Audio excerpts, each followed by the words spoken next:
All right, we're back on Conspirinormal, and that was a very cool, interesting discussion with Rocky Suchi and Scotty Roberts from Right. the IPVN Broadcasting Network. And we have on the line, without further ado, Dr. Michael Heiser and a kind of special guest in the studio tonight. Only kind of special. Sort of a little bit. Dr. Heiser, welcome to Conspirinormal. It's great to have you on. Yeah, thanks for having me. I just want to kind of go over kind of like your credentials and who you are before we kind of start into the meat of the interview. Just like your background, basically. Yeah, well, that'll be exciting. I'm sure people are they're on the edge of their seat now. Well, I'm the my current job title is Scholar in Residence at Faith Life Corporation, which Logos Bible Software at 6 of one and half a dozen of another. We had a corporate name change, but we're all still the same. Last time I checked, anyway. I was the academic editor. I've been there 10 years, so I do ancient language stuff. And lately, I've just been sort of writing either reference content or stuff for the magazine, or really this last year and a half writing my two books, The Unseen Realm and Supernatural, which are due out, I'm told, next month. Okay. So sometime next month, those will see the light of day. And we can talk a little bit about them if you like, because that two-book project has actually bloomed into a 4-book project. Not the two others are not by me, but they're companions to go with the other two. So this would be breaking news on this podcast. I haven't said anything about those yet, but we're getting pretty close. So that's what I do for a living. I'm a biblical scholar. I have a PhD from Wisconsin in Hebrew Bible, Semitic languages, a master's degree from Penn. I did Egyptology there and history of ancient Israel and Canaan, that sort of thing, and taught for about 12 years full-time in biblical studies. I still teach online through a couple different institutions. You guys are sparing me from grading Hebrew quizzes right now, so I'm thankful.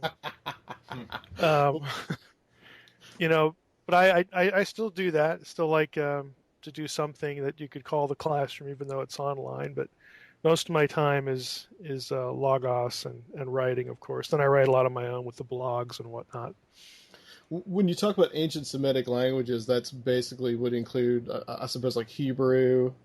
Yeah, it's Hebrew, Aramaic, Ugaritic, which is a Northwest Semitic language. You get different dialects like Phoenician and Ammonite and Edomite and all those ites. They're all part and parcel of the same language family. So do those. I've had Greek. Have had a number of years of Greek and a few years of hieroglyphics. Those aren't Semitic, but they're important. So, but mostly in the Hebrew family, what we would associate Hebrew with. So you can like, I guess, basically read and write languages. It's like it's Aramaic mostly, and. Yeah, it's not really composition. It's mostly reading and translating. Okay. In grad school, we had to do some composition in Hebrew, and something like Ugaritic, it wouldn't be as hard because it doesn't have any vowels and that sort of thing. But we were never required to do that. I believe the really like the only surviving languages, I guess, would be Hebrew and Arabic for the Semitic languages. Yeah, Aramaic is still Aramaic and Syriac. It's kind of like modern Hebrew. They don't have precise alignment. There's no 100% overlap with the more ancient versions, but people will still speak those languages too. Okay.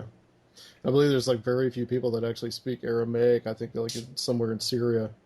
Yeah, in Syria you get there's still a community that does that. It's depending on where you're at in Iraq, and Iran, places like that. Iran would be mostly Farsi now, but I mean, you'll still get some, here and there. So what I'm curious about to start out to talk about is this concept of the divine council and what that is.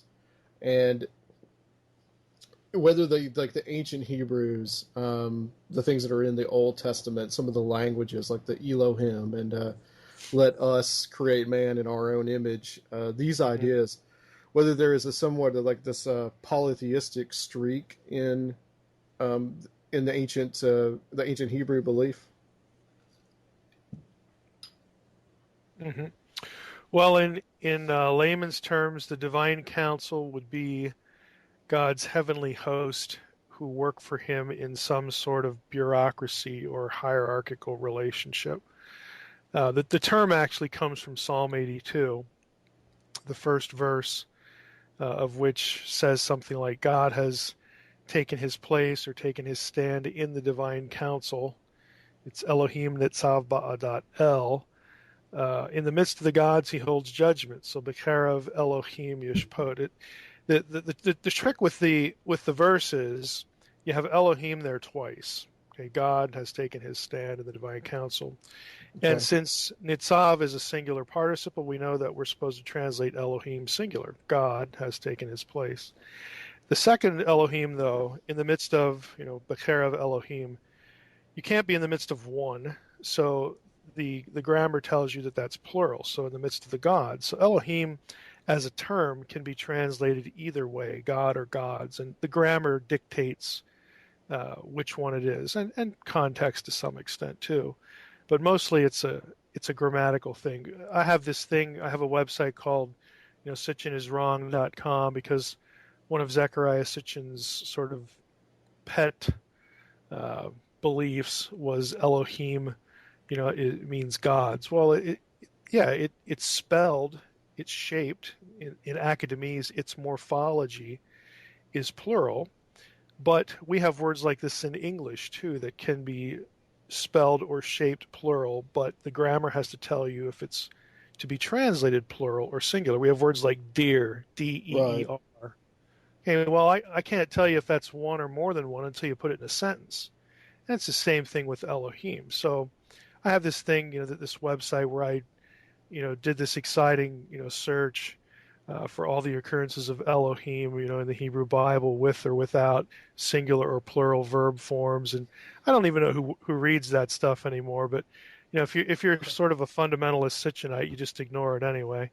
But I mean, I put it up there, to make the point. I'm not making this up. That languages actually do have grammar. What a concept. Yeah. Just like English, and we have to let the grammar tell us should we understand this as singular or plural. And in Psalm 82, it's a nice test case because there you have both in the same verse. But when you look at that, plural Elohims, some people look at that, well, that sounds like a pantheon, that sounds like a group of gods. Well, it is and it isn't. I mean, it is because that's what the text says, but sort of the intellectual things we attach to gods, aren't really in play. I mean, this is not, a boardroom scene where God, the God of Israel, is just one of a number of equals, and they're sort of duking it out and manipulating each other and doing things behind each other's backs to sort of get this or that done. That is not the picture you get Right. of the divine bureaucracy in the Hebrew Bible. You asked about polytheism. I mean, we look at the term Elohim, and a lot of people are scared of it. On the Christian side, there are plenty of Christians of various stripes, evangelicals, that get freaked out. When you talk about the verse, because when they hear the word God, they assign a specific set of attributes to the word. And so when you put an S on the end of it, then it freaks them out. You're a polytheist. Well, the biblical writers did not think of Elohim that way. And we know that. We don't have to just say that and guess it and make stuff up. We know that because the biblical writers use Elohim of half a dozen different things that are not ontologically equal. I mean, they use it for the God of Israel. They use it for the gods of the nations. They use it for Shadim, the demons, in Deuteronomy 32:17. It's not really demons like we think of in the New Testament, but they're lesser, than the God of Israel. Uses it for in 1 Samuel 28:13 for the disembodied human dead. I mean, all these things were not equal in power and rank and attributes and ontology to an ancient Israelite. So Sure. the No, fact that that makes sense. the biblical writers use the term in a range of ways should tell you immediately, if you're paying any attention, should tell you immediately that they don't assign one set of attributes to the term like we assign a set of attributes to God. And that raises the question, well, what does it mean then? Well, Elohim is, it real simply is the word you would use.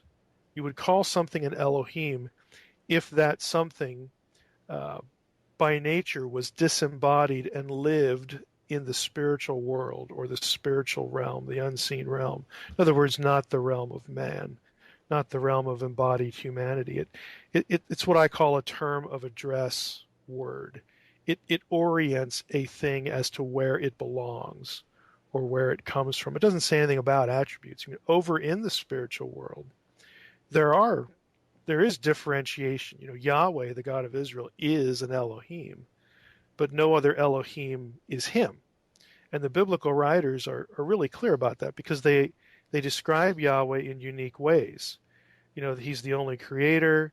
He's the one who's sovereign. He's the only one that deserves to be worshipped. There's a short list of things that make him species unique, so to speak. And the biblical writers, I would say, are not polytheists like we think of. Now, that's not to say that Israelites, weren't polytheists. I mean, if you read your Old Testament, it's pretty evident that, across there's a spectrum of belief across, the population. They could believe almost anything. They don't have Bibles. They don't have, it's not like they go to school every day to learn theology. They have a subsistence lifestyle. They're just trying to make a living and get by and have enough to eat for the day. They're not going to academy or something like that. Yeah. So they're dependent on their family. What they learn in their family, what they learn from their friends, maybe the priest. They heard a priest once in a while. We don't have synagogues, until you get later. It's very haphazard. But when it comes to the biblical writers, I think they present a unified picture that there are many Elohim. There's an animate, populated, unseen world, but only one of those Elohim is Yahweh of Israel. There is none like him. He is incomparable. So over in that realm, the realm of the Elohim, which is heavily populated, there's only one of those. And so does monotheism fit that? Well, kind of, sort of, maybe. Monotheism is a modern term. It doesn't really have complete overlap to what an ancient biblical writer would have believed, which is why I always say, look, you're better describing what they believe rather than trying to stick a label on it, because all the labels help a little bit, but they all fall short a little bit too. It's like kind of looking at it like through a mirror darkly, because we're talking about like 3,000, 4,000 years ago. Mm-hmm. Yeah, and it's just a different world, and not only that, but it's a different vocabulary.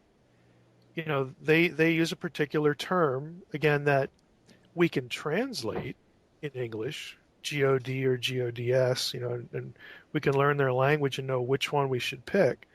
But again, because of our culture, we look at a term like God, and our minds just immediately fill in certain blanks with certain attributes that only the God of Israel will have. And so then when you stick an S on it, or you tell somebody, hey, look, the scripture text, the Hebrew text actually has this plural. They look at you like you got two heads, and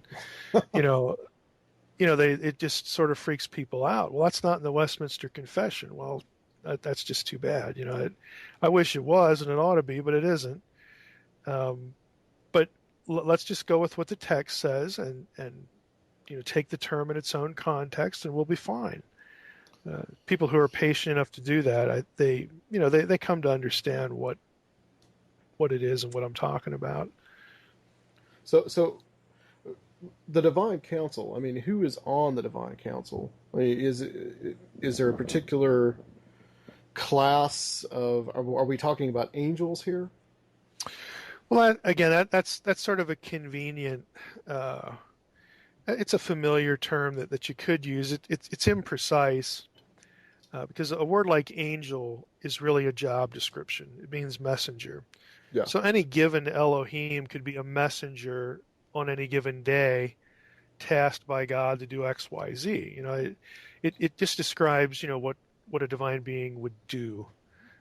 Again, when tasked that way, there is though. I mean, some of the vocabulary, again, in its context, does denote hierarchical relationship. Like sons of God is an important term because of the whole concept of bureaucratic administration in the ancient world. I think the best example here is actually from Egypt, because Pharaoh actually in Egyptian means great house. It's two words. It's per-a-a in Egyptian, and that gets transliterated into Hebrew as Pharaoh, and of course English. But what it refers to is the king with his sort of immediate, most important entourage, his highest officials, most of which they believed in nepotism. Okay, most of which are extended family, and so again, you have this metaphor for the leader, the king, surrounding himself with people who are related to him, who get the most important jobs in the administration. Again, for obvious reasons. And so, sons of God, I think, actually is a hierarchical term that denotes, again, sort of an inner circle, within the council. Now, we don't get a grocery list, or some sort of roll call, of who's on the divine council. But we do get enough terminology to realize, well, that there are some divine beings that God tasks with, certain things that he does not task others. There are sons of God, there are malachim, messengers or angels.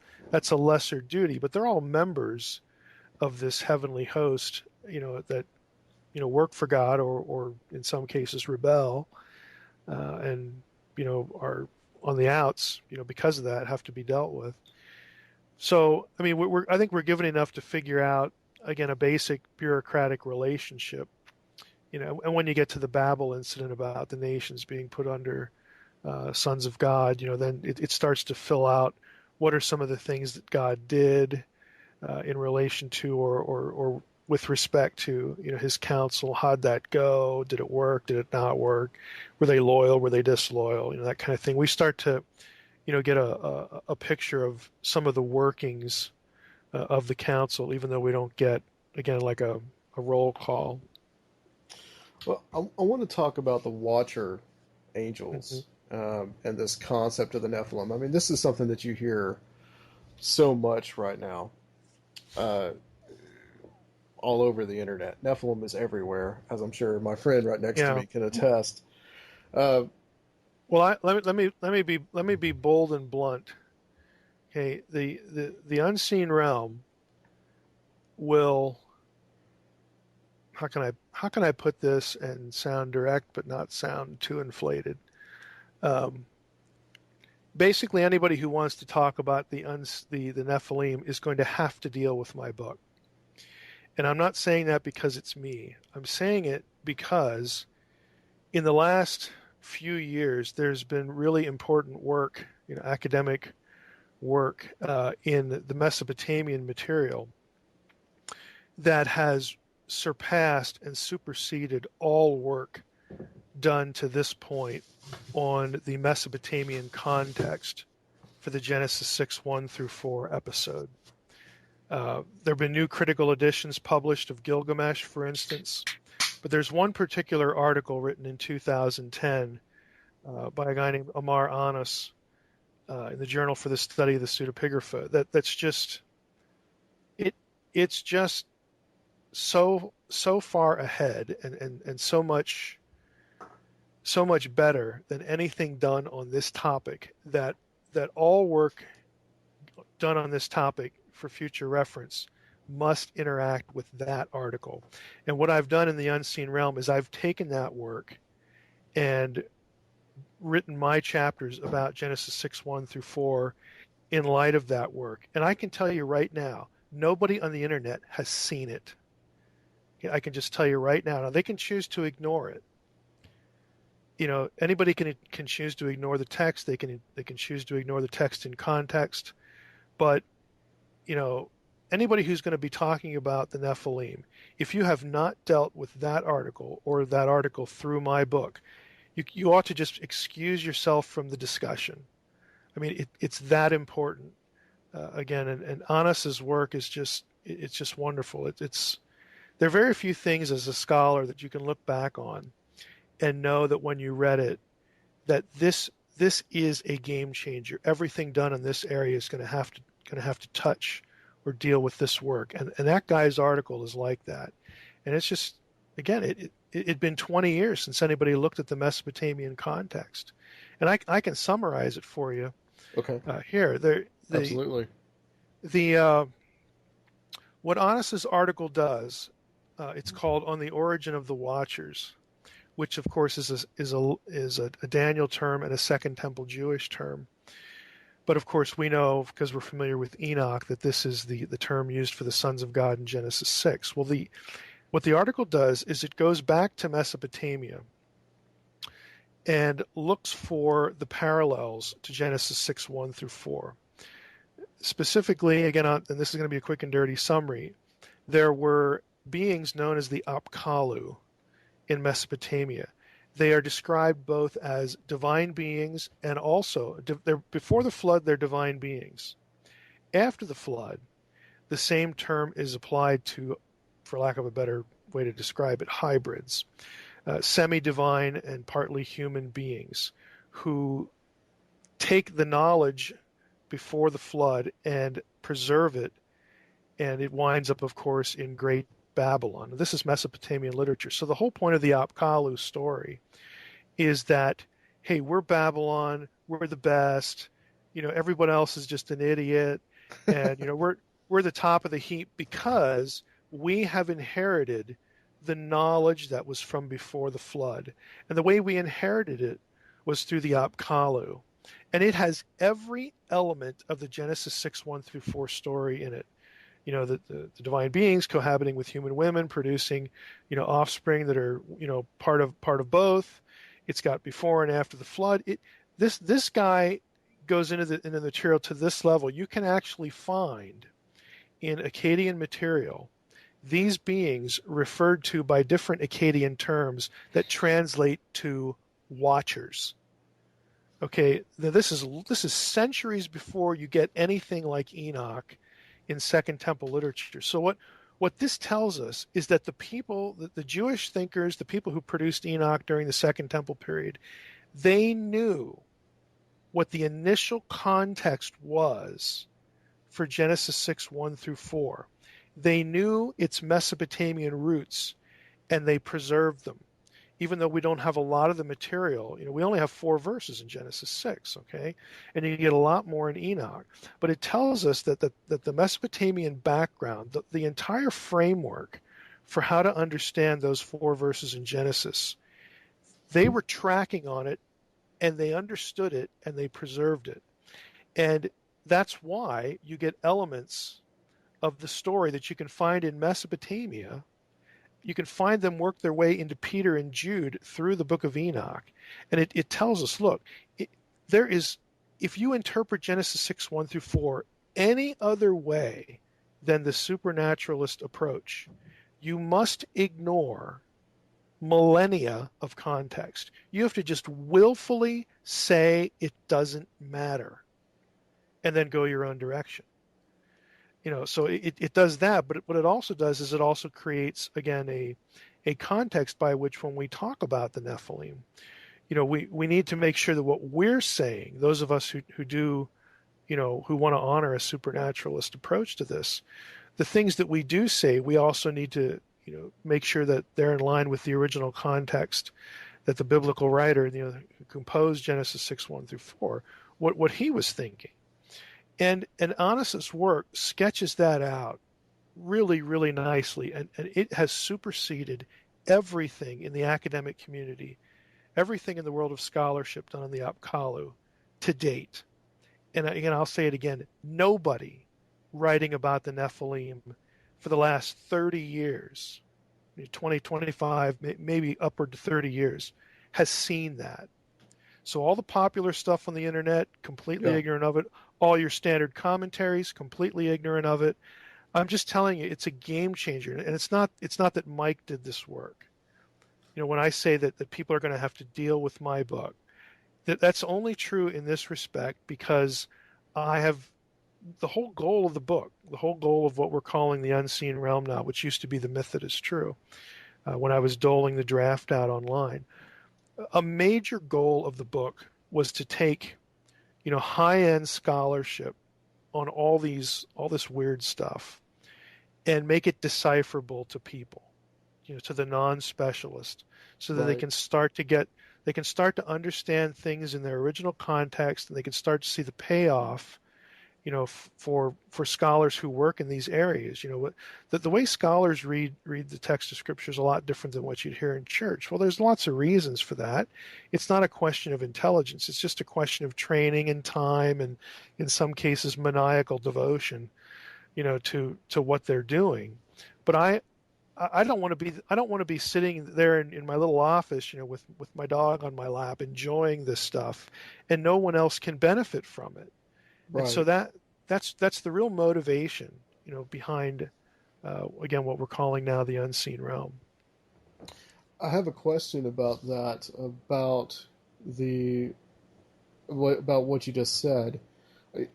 Is this difference of how the Nephilim, are they looking at it as like less that those were giants and more that we're talking about something more in the line of like the Greek demigods? The Apkallu, and Gilgamesh is one of them, was a giant. They are described as unusually large. Okay. I mean, it has all the elements in it.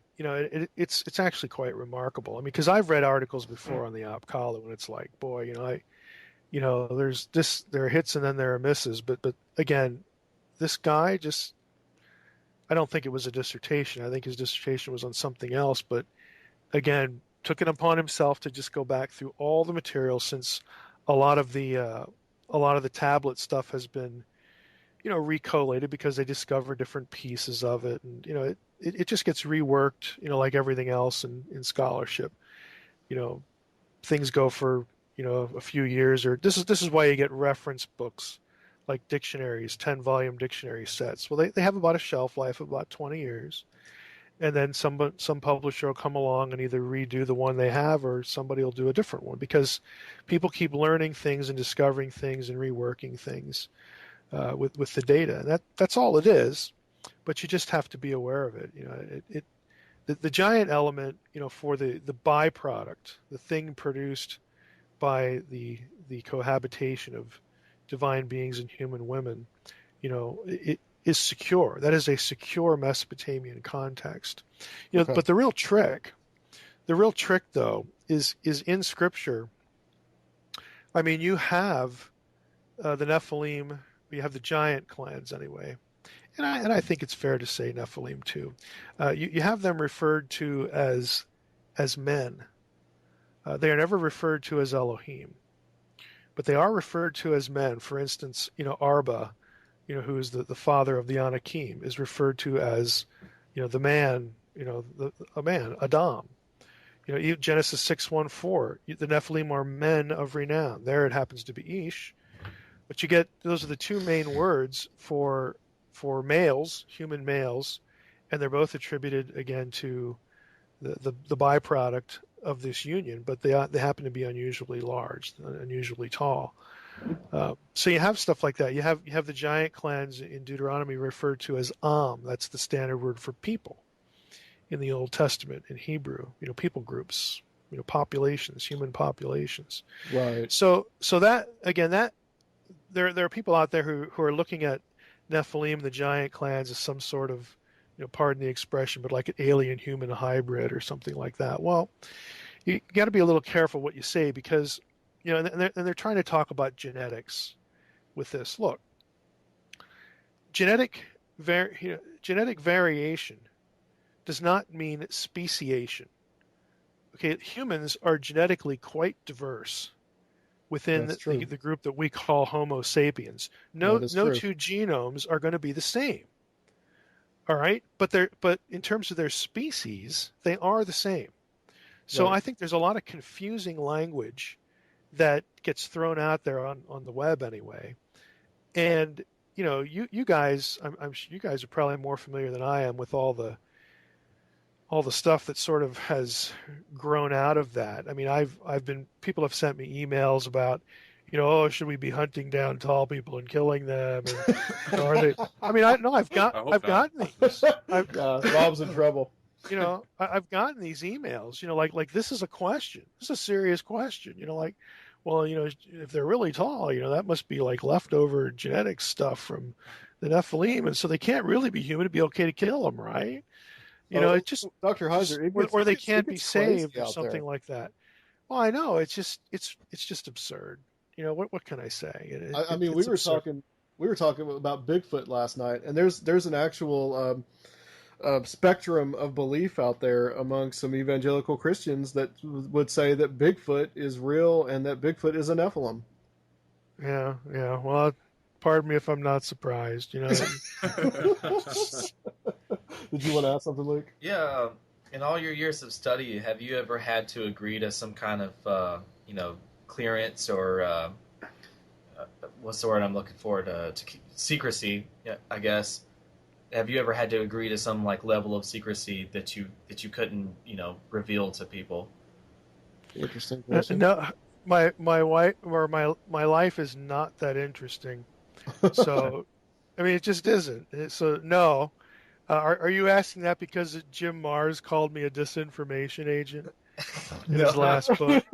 Yeah. Oh, well, No, he's not out. I think he yeah. just.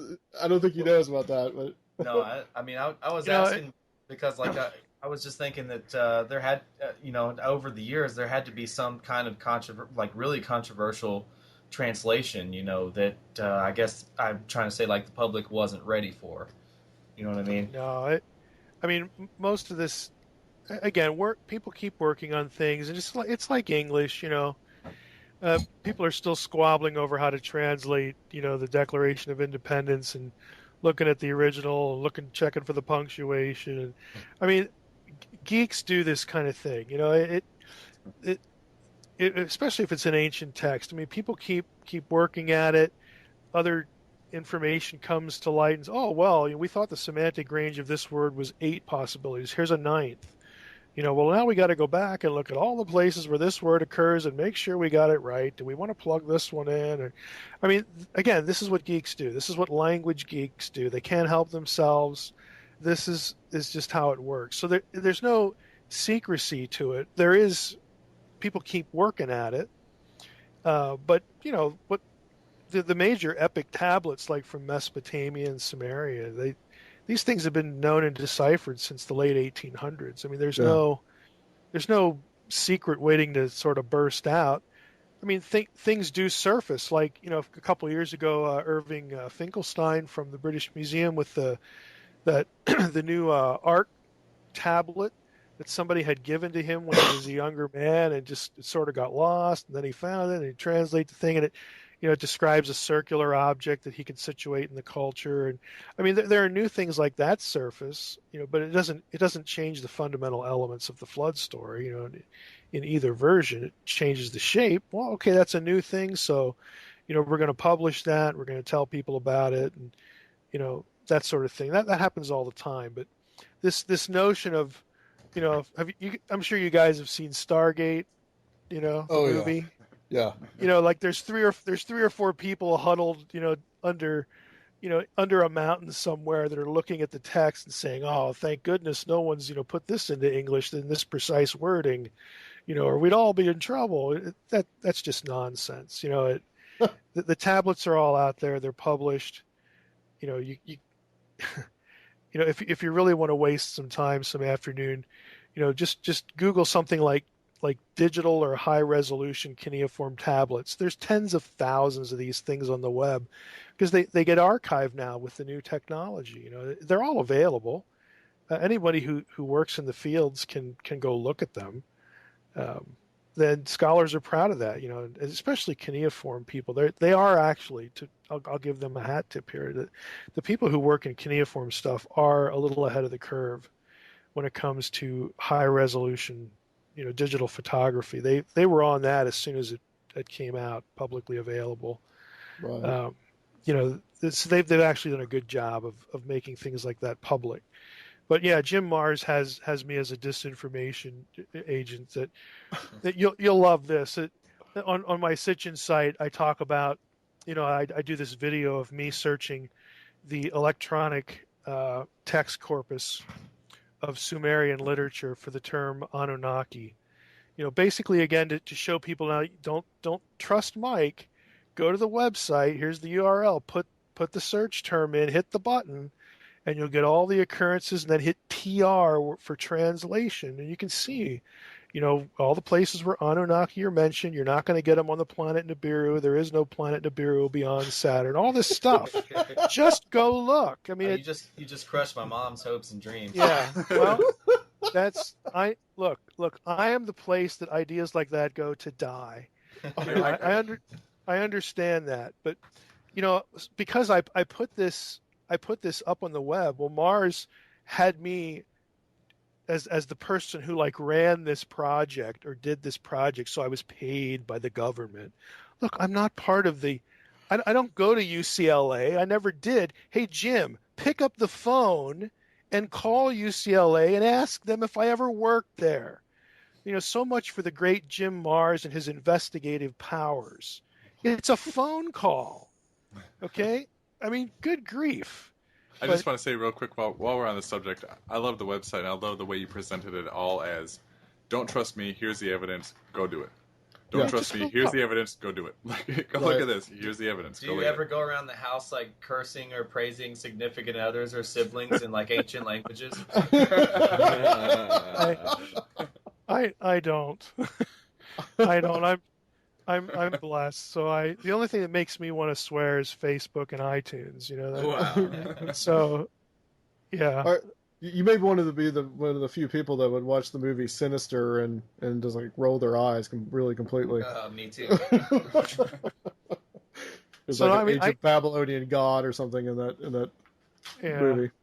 So now I'm a disinformation agent. So one of my dreams has become true, I guess. It's just so ridiculous, but what can you do?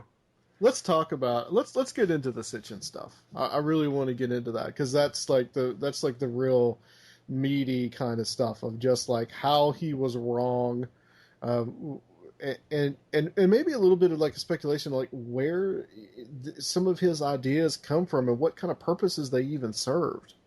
Mm-hmm. It's still out there in the culture. It's everywhere that people cite this guy. Yeah, well, the ancient alien framework, that whole sort of view of reality has been around, since the mid. Really, its heyday was kind of the mid to late 1800s. When you get the theosophical literature, and the portent actually deals a lot with this. So that was sort of its heyday, and in the Lovecraft, H.P. Lovecraft, the people who were writing horror picked up on this theme, and so it has a long history, and it has a long entertaining history. But people found it fascinating and entertaining. It was the science fiction of the day, and of course it still is. So I think Sitchin is sort of in that stream. The difference, of course, is that, and I still don't know if this started with him or his publisher, because if you look at the 12th planet and you flip it over, and it sort of treats him as this ancient languages scholar and makes it sound like it's nonfiction. I'd like to think that that wasn't his original claim. Maybe it was. I try to be charitable to him when I can, but I think that he sort of latched on to this mythology and then kind of sort of took Mesopotamian epic stories and married the two, and came out with his own retelling of the same mythology, but just using an ancient body of literature to do it. And I was so wildly successful. If you don't, I mean, I could never do it. Because I have a conscience, I guess. But I mean, it was so wildly successful. He kept hammering at it, and I think he actually came to sort of believe his own myth. Yeah. I don't think he. I got another email this week. I bet I get an email a month telling me that Sitchin is. Maybe I should check. Maybe Jim Mars has more than one email address, but Sitchin is a disinformation agent, and he worked for the government, and I've heard that too. Deep cover, and it's like, look, A, I don't care. B, I don't really buy it. I treat it like anything else. If you're going to say this, I want evidence for it. But at the end of the day, I don't care, so don't even bother. It doesn't make any difference to me who he was working for. Yeah, I guess it's kind of interesting if he was being paid to do this. I've had a person, and I won't use the name, but I've had a person who is very high profile within the quote paranormal research world, on Coast to Coast a lot, call me on the phone and basically just say, I've got to set you straight. Sitchin was working for the NSA and the CIA, and I mean, a long conversation. I'm like, you really called me at your expense to tell me this? I mean, why was this important for you to do, especially given your profile? And I don't get it. I don't know what is accomplished by the rumor, but I treat it as a rumor. But I think he really came to believe his own mythology. Right. Yeah. It really seems so, because he just kept pushing at it and pushing at it.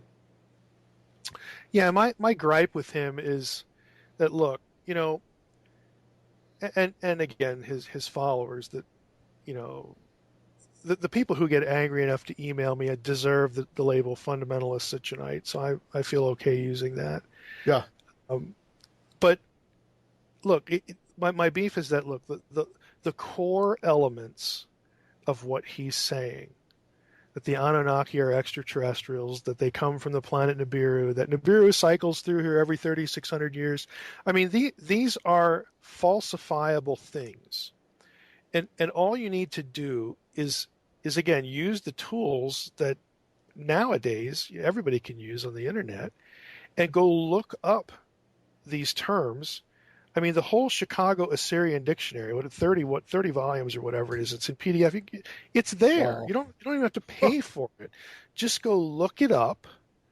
Wade through that material. It's this huge, massive dictionary. And the reason it took 40 years to produce is they're literally trying to note every occurrence of every blasted word in every tablet. Of course, if it takes you 40 years and the first 10 volumes are already out of date, it's just one of the curses of scholarship, done by hand like that. But just go look. And these are falsifiable things. So, like, I'll tell people on talk shows, it's like, look, how easy would it be to make Mike go away? All I'm asking you is to give me one line of one tablet that has the Anunnaki associated with Nibiru, okay, or that that takes one of these core items and has them as extraterrestrials from beyond Saturn or something. I'll even dismiss Nibiru. Can you give me one line where the Anunnaki are from some place in outer space? Like a named planet. Can you do that? Can you just show me one line? That's all. How easy would it be to just make Mike go away? Okay, Mike's not going to go away because Mike has actually looked. Okay, and I know, and I'm trying to put things on my website to help you look. But it just doesn't register, with a lot of people. They want so badly to believe in this, and I understand it. It's fascinating. It captures the imagination. Well, that's what good fiction does. Okay, I understand the attraction of it. Yeah. But you're making it a worldview, and you ought to have some factual basis, something that corresponds to reality when you adopt it as a worldview. That's all I'm asking. But people just Some of them just won't do it. That's what it's becoming. It's becoming just this alternative worldview. Yeah, it's it's very postmodern. It's kind of anachronistic. We now have this postmodern worldview that's based on 19th century, mythology. But there you go. That's what it is. To talk a little bit about the 19th century mythology, I have found something interesting that you've been talking about on your website and a couple of interviews that I've heard. That some of the New Age, some of the UFO-centered religions, that there's this like kind of this latent form of racism, and this idea of like racist fringe history, and I think that goes into like kind of, even like the links to the origins of Nazism. Yeah, I mean, not every not every racial theorist again of the 19th century wound up saying Sieg Heil. Yeah. But you can certainly trace the development of the thinking, and it has its own logic and coherence. And Himmler with the Ahnenerbe, this is what he was tracking on. I mean, he believed that the ancestors of the master race, came from off planet. I mean, so it's not difficult to find the links because they spent a lot of time investigating those things. But there is that, and I think a lot of ancient astronaut theorists. And again, I'm not saying that if you believe in ancient astronauts you're a racist. I mean that would be absurd. But the intellectual fodder is there, and they do make certain careless statements. If you're Eric von Daniken, your statements are a little more deliberate. And so he has been accused of people like Jason Colavito, really is pretty blunt.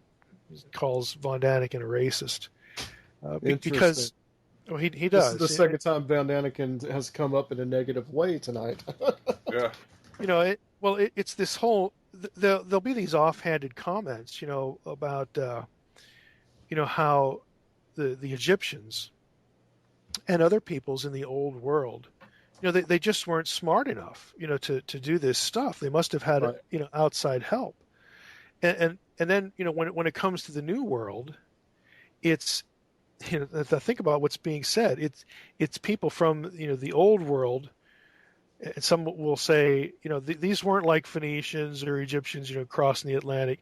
These were white people, Indo-Europeans who inherited this knowledge coming over to the New World, and actually down in South America, it wasn't the Incas and the Aztecs, who had high technology there first. It was this white race, and that's why when Cortez showed up hundreds of years later, they thought he was the god returning. But all their high technology was really due to this white race, the white guys. Antiquity. Again, they make these diffusionist arguments, and I get some of them do know what they're doing, but others will buy it and they don't realize what's being said. Again, just like the native African population in the old world were too stupid to figure this out. Well, the natives over in the new world were too stupid to figure this out too. Thank God for the white people. You get this flavoring to it, and again, I think most people who do it don't really realize that, kind of what they're saying, because they're just parroting, something they read in somebody's book or something they saw on the History Channel. But it's there. I mean, it's actually there. And I think it's something to be wary of. It makes me think of the Nordic aliens. Well, it's part of what's always bothered me about all of the not just the ancient aliens, but a lot of those theories is just the insulting nature towards our species in general. New Agers. Yeah, I agree. Yeah, it is. It is. And again, people don't. They find certain parts of it so attractive. I think it sort of blinds them to, some of this kind of material. Hi, Mike. I can chime in as well that you're part of the project of Ancient Aliens Debunked. Yep. Yes. By Chris. Why? While you're still, before you change the subject, give a little heads up about what that project is about. 6 or 8 hours worth. Well, I know on YouTube the documentary Ancient Aliens Debunked, and that's also the name of the URL. but if you just go to YouTube and put those keywords in, you'll get the documentary. The documentary is 3 hours, and I know Chris has had the site pulled at least once. For whatever reason, Chris's sites seem to get pulled by History Channel people, claiming copyright, blah, blah. Yeah, that kind of thing. But I the last time I looked, it had 4 million hits, or 4 million views, excuse me. But if you go to the website, Ancient Aliens Debunked, he has the 3-hour video broken up into segments along with the documentation, the sources he used for each segment. So if people want to sort of zero in on one topic, it's actually better to go to the website and look that up. I'm in the last third, I think, as I recall, the last third of the video. So I'm in there talking about Anunnaki stuff and Ezekiel stuff and that kind of thing. What I guess sort of what you'd expect me to be talking about, but it was fun. I mean, we did it in Nashville, and it was just something when he asked me, I thought, because I'm not a big travel guy, even though I'm going to have to be cured of that soon here. But I thought, this is something that really needs to be done, and the amount of energy he put into it was pretty impressive. So I'm glad he asked me. The reason I brought it up was simply because, as you were saying, all of y'all, a moment ago, is that Chris actually has amazing research as far as yes, he does, how all that stuff got built in the ancient world without aliens. And it turns out, we humans weren't quite as stupid as right, exactly. The postmodernism is trying to make us believe we were / are even. We had Chris on the show the first time we had him on the show to talk about Ancient Aliens Debunked. And actually, Luke here, actually, it changed his mind about the whole issue. Wow. The whole thing about ancient aliens. Well, it kind of taught me to stop being such a stoner and just believing it. It possibly could be this way, man. Whoa, it's possible, dude! But rather to look for hard evidence, first and foremost, rather than just being it could be that way. Yeah, I'll tell you, the ancient people were exceedingly clever and really, really bright. I mean, we don't look at them that way because the technology we're used to, again, has developed over the years and is also used for different tasks. But they could. I mean, the stuff that they could pull off with what they had, again, it was task-oriented. We have to do X. How are we going to do it? It's just amazing. I teach, I haven't taught it for a number of years, but the local university here, we have a Division II school here, and a few years ago I got to adjunct there and teach through part of their ancient history sequence, and one of them, the courses, was ancient Egypt. And I took a day, and I showed them the Wally Wallington video. You guys know who Wally Wallington is, don't you? No. Oh my word! You got okay. Here's your homework for the day. Go up to theforgottentechnology.com. Okay. Cool. Okay. I think he only has one sample video there, but buy the CD. It's $15. It's the best $15 you'll ever spend. And I have played this thing in my class. I told my Egyptology class, I said, look, most of what I say this semester you're going to forget, but you will remember this day the rest of your life. And I mean, they couldn't wait for the day. We got to pyramid construction. Wally Wallington is a retired contractor in Flint, Michigan. He's the guy who decided to build,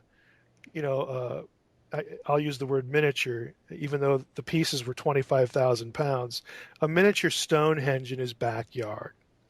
So it's home video of Wally. He's got his butt cheeks showing and the crack showing like a plumber, and he changes shirts every 10 minutes. And, it's comical, but it's him in his backyard. He pours a 25,000 pound concrete slab, and it shows how he moves it without the use of a wheel and erects it, puts it upright in his yard. And he uses pieces of wood, 2x4s that you just get off a junk pile. He it's all about weight and counterweight and balance. Right. And when you see it, you think to yourself. I mean, I've seen this whole thing now 3 or 4 times, and I still have the same thought. This is so simple. How in the world could I not have thought of this? And again, it's because, well, I don't do what Wally does. I mean, he actually came up with his method on a job site when they had to move a boulder, and because of where it was, they couldn't use the crane. And so he had to move this boulder a certain number of feet so that they could continue with their project. And he came up with a way to do it. And it was just using counterweight so that he didn't have to lift the weight. Other weight would lift it for him. Counterweight and balance. It's applied physics is all it is. I mean, he'll show you in this video how without a ruler to come up to produce the Pythagorean theorem and produce the exact angle of the Great Pyramid. Wow. And then he builds what he calls his pyramid lever. It's the same angle, and he attaches a 500 pound block to one end, and then he shows how one guy can pull it up and how fast you can do it to generate 1 horsepower. And you stick 3 or 4 guys on there, you'll generate 2 horsepower. And his whole point is, look, if you build a big one, you could lift a lot more weight with 10 or 20 people in a few seconds. I mean, he shows you how to do this stuff. And he has this lever he developed, again, to move weight. What he did was he created a giant version of his lever that he's using to move this concrete block that you see in the video. He built a giant version of it over his garage, and he moves his garage across his yard in the video. He spins it across the yard. Just one guy moving his entire building, the garage, across the yard. See that, and I think that's like it is the craziest thing you've ever seen. I think we're really spoiled. Like, I think that maybe ancient peoples were better at some things than we are. Yeah. Oh, just a lot of things. Amazingly clever. I thought it was anti-gravity technology for I thought there was a group of monks all like humming in alms or mantras and Yumas and to lift it up. We're casting a vibration at the stone and it's levitating in place. That makes more sense. Yeah, you're right. That makes more sense. Wally just wasted a lot of time. That's all it was. I have to ask you, Dr. You guys have got to see that. Well, we'll check it out. It sounds really cool.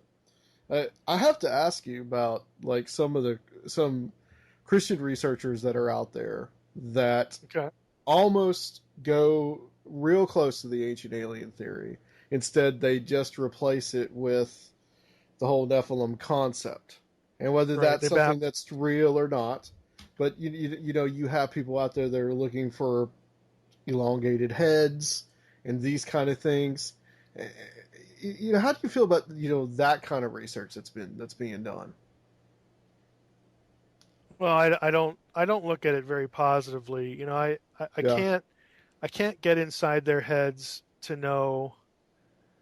Are you just not thinking well, or do you want to be famous, or is it something more sinister?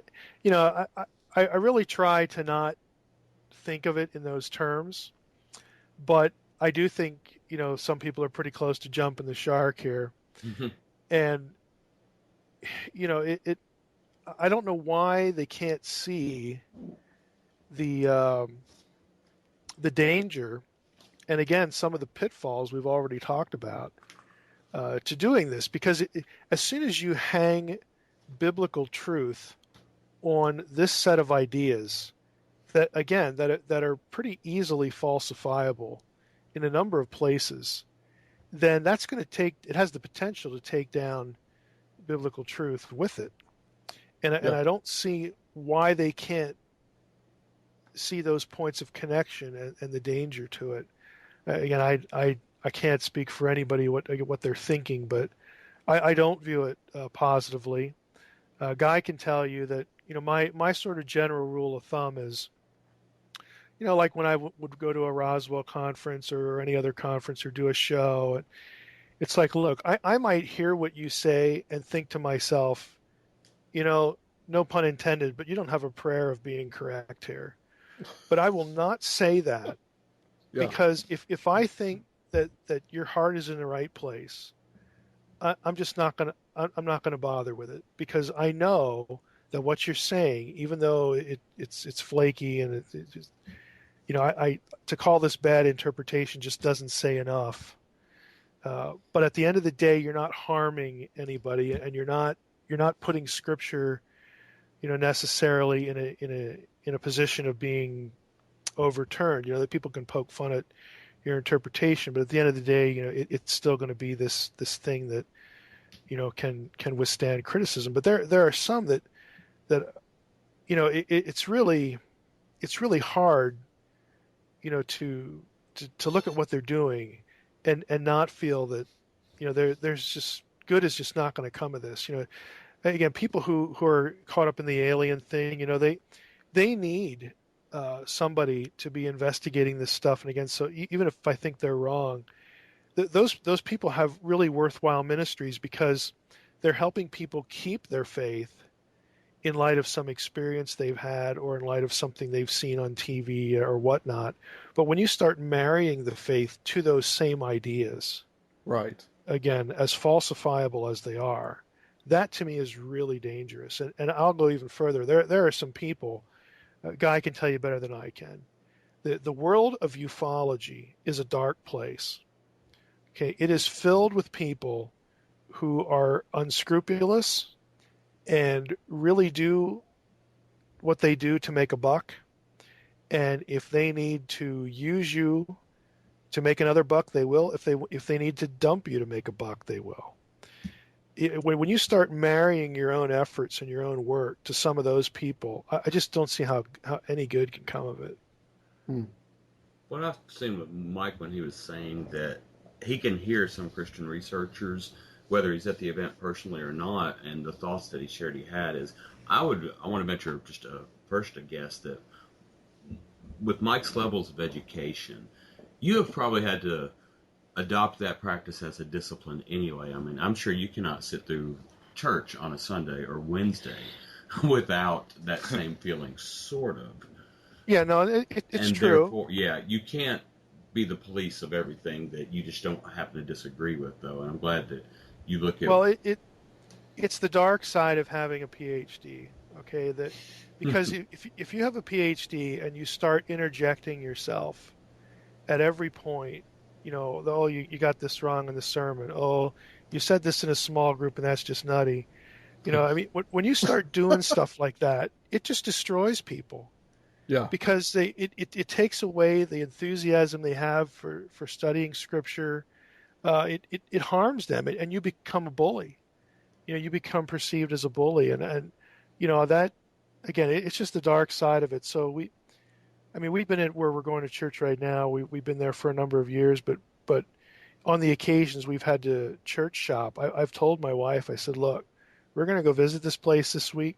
Don't tell anybody who I am. Don't tell them where I work. Don't tell them the XYZ. It usually lasts about a week, before we have to go somewhere else.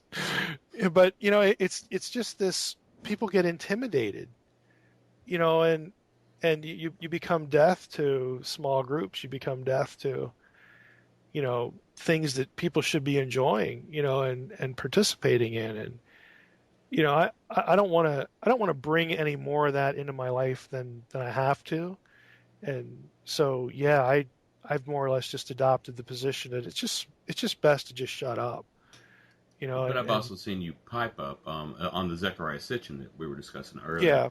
Yeah, because I I know think that's your destructive. favorite topic, because you're being the good Samaritan to all of those out here who, as Adam said, their worldview. I mean, before I even met you, Mike, I had come to the conclusion that you said, fundamental Sitchinites? That was funny.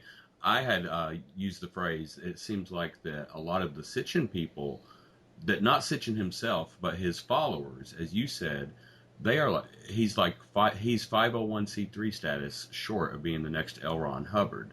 That was my feeling 15 years ago, just from being around the people. Yeah. But tying what you said, Adam, even in the Christian field today, some of the fringe, or as Mike said, falsifiable things that some people seem to be making a prerequisite for fellowship now. It's like, there's the death, burial, and resurrection of Jesus Christ and XYZ view on Nephilim. Right. And if you and I agree on those things, then we are brethren. Right. And that is what has irked me to no end for a decade. Yeah, and I realize, I mean, I'm under no delusion that everybody's going to care. But I'm actually serious when I say, I said it to George Norrie last week. I was in Colorado filming for his Gaiam TV thing. Oh, good for you. But it's like, look, I said I'm the same wherever I go. I'm not going to say anything that I couldn't take into a classroom, or that I couldn't say at an academic conference, reading a paper. I want what I use to be peer-reviewed material. There's a reason for that. There's a lot more of it that relates to all this stuff than people realize. So it's not a sacrifice for me to do that. Again, there are reasons I do that, but I want it. I want people to know, that when I do say something, I'm not just saying it for this audience, or again to be trendy or something like that. I would say the same thing if I was teaching at a seminary going through this passage. It's the same thing to me. So and again, a lot of people aren't going to care, because if what I say doesn't match, doesn't align with what they think anyway, they're not going to care about that. But there will be people who do care, and they will take the time to think about that, and it'll matter. And so those are the people I'm after, as far as hoping that they'll listen. Have you been approached or been interviewed by the Ancient Aliens TV show? I've been asked, it's 3 or 4 times to be on the show. I think it's 3. Yeah, it is 3. The other one was a sci-fi channel thing. I regularly say no to television. I said yes to Gaiam because I know the producer. He's the same guy associated with Coast. I have a long history with Coast. And I told him my History Channel story, and he was appalled. We have a long history there, so I know they're not going to jerk me around. But what I do when I get an invite from the History Channel is I say, as nicely as I can, I'd love to be on your show. But what I need from you is a guarantee in writing that you won't do to me what happened at this link. And then I send him the link to my experience, and the guy had the same experience, to Weller Grossman Studios, filming the History Channel. I guess it was back in 2003. What turned out to be their UFOs in the Bible show. Uh-huh. Where basically, Guy was the only smart one among us. I didn't have any TV experience, but he insisted on audio taping, his interview, and then he saved it and had it transcribed. And then he did the same thing. I'm going to interrupt you. Is that you have plenty of presenting publicly experience, and I was shy as could be at that point way back then. Oh, but this was before our first conference. What I did was when he sent us those questions, I had to study and type out my answers and rehearse. And I had those top 10 questions or my answers to them up on alienresistance.org months before the TV show came out. And therefore, when you're watching the program, you can hear right when they cut me off at the word "but." We got some inside information in here tonight, guys. No, they just raped and pillaged. Yeah, it's important to have your own recordings and transcriptions at that point. You have to sign these. You have to sign these release forms. And yeah. I wrote it all up, posted it on my website, so I actually send that link. Good for you. And that kills the conversation right there. You might hear something like, "Well, we just can't let people that we interview have veto power. This is a creative enterprise." Let me translate that for you, dude. You're not going to give me the slightest chance to protect myself against what you're going to do to me. Right. Yeah. Okay, that's what you're saying. They're going to work you into their agenda. Right. I said I want it in writing. I said you are Exhibit A that you're not interested in all views or factual information. And that just kills the whole thing. I have no desire to be on TV. It would be hard for me to do that if I cared, but I don't, so it's easy. Yeah. Dr. Heiser, I wanted to get your opinion on something. Kind of going back into some of the biblical stuff, and that's on the Book of Enoch. That's mentioned somewhat in, like I said, I've read the Facade, and that's mentioned in the Facade, and that's a big part of the kind of like, well, for lack of a better term, Nephilim mythology. Should we put any kind of authenticity to the Book of Enoch? Well, I'll be honest with you. This question and other questions about the canon, I find it really hard to care about. And I'll explain it this way. Okay. It doesn't matter if the Book of Enoch is canonical or not. I don't think it is. You can actually read through the back and forth in the early church, for instance. It had its defenders, Tertullian and Origen and whatnot, Irenaeus, and I'm trying to remember which one it is. I think it is Irenaeus. Basically, it's either him or Origen. At the end of his life, there's actually this piece of writing where I'll paraphrase it. Well, I'm sitting here, and I'm basically the only one defending this book anymore. So I have to assume that the Spirit of God has spoken, and I was wrong. Wow. And that's their attitude. They believe that the Spirit would move in the majority and the vast majority of the church as they recognize the canon. And he's I've spent a lot of time defending this, but it's not worth me fighting people over it. Now I say that to set this up. It is very evident that books like Enoch and Jubilees and certain material from Qumran and all these, the Second Temple source material, it's very evident that New Testament writers read that stuff and were very conversant with it, and it informed their thinking in terms of what they actually put into the books that everybody in the Christian community says are inspired. 2 Peter, Jude, places in the Gospels that make allusions to Enoch, 1 Peter, there's a bunch of them.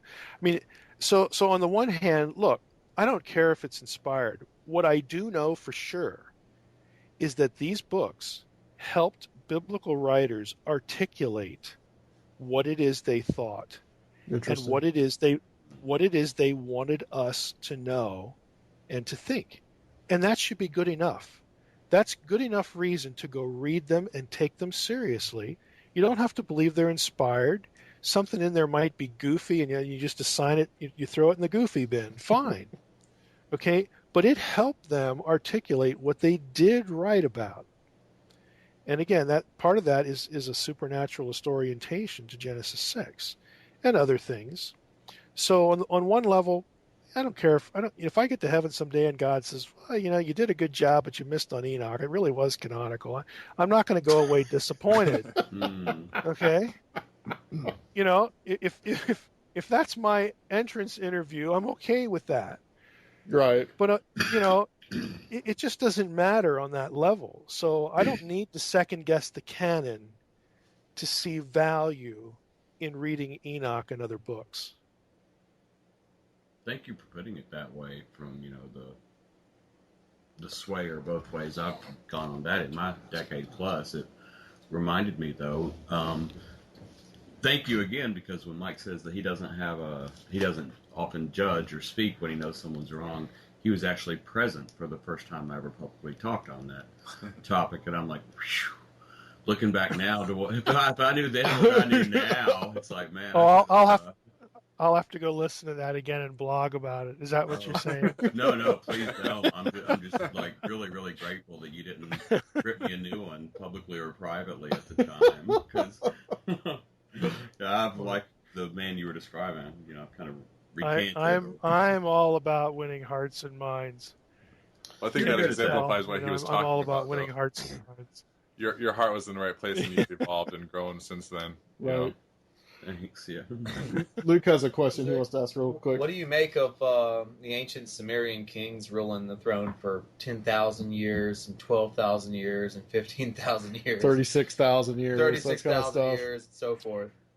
Yeah, I'm in the group that believes that there's a mathematical cipher going on there in the Sumerian king list and in Genesis 5. I mean, nobody's really produced one that has sort of won the day, but there have been pretty good attempts at showing how the numbers were. I don't know what's the right word here. Showing why the numbers are what they are, and that there's again a sort of I don't want to use the word code because that sounds like spooky, but there's a sounds like National Treasure, for lack of a better term. Yeah, well, it's not that interesting, unfortunately, but That's not. but there's some sort of mathematical calculus or calculation behind the numbers that so that the numbers that you find in the text are not necessarily literal number of years, but the cipher that's used to produce them actually gets you closer to the correct, the actual historical numbers. And the reason that the cipher is being used is to communicate something. Some will say astronomically. Others will say, again, that the cipher being used has a particular symbolic value about the reigns of kings and whatnot. Again, there's a number of different views, and nobody has really sort of done what Annas has done for Genesis 6, like just sort of ended the discussion. But there are some interesting proposals. But I'm in the group that thinks that there's a cipher behind both sets, and they have a numerical cipher relationship as well. I think that there's something to that too. Genesis 5 is what you're talking about, the descent from Adam to Noah. Yeah. Okay. That's super interesting. That's fascinating. And even the ages of the patriarchs, there are some that are the pre-flood patriarchs. Like, is it a coincidence that Enoch lived 365 years? It's the number of of days in a year. 777 for Lamech. There are just things like that. And biblical numbers have a certain artificiality to them in places. Like, why does everything happen in 40s? Did Saul and David and Solomon really all reign exactly 40 years to the day? Is there something else going on there? Does 40 signify something positively, about kings that it's assigned to? I mean, again, there's all sorts of proposals for really. So you're suggesting what's going on. Like Jesus may or not have been in the wilderness a literal 40 days. Is this similar to what you're saying could be possible on interpreting these numbers? I don't think new ground for me, guys. Well, I think that's on the table, but the problem is any given place where 40 occurs, how would you know how it's being used? I'm certainly not opposed to, a 40-day fast or anything like that, but I do think it's on the table, and it would depend, I think, in that case.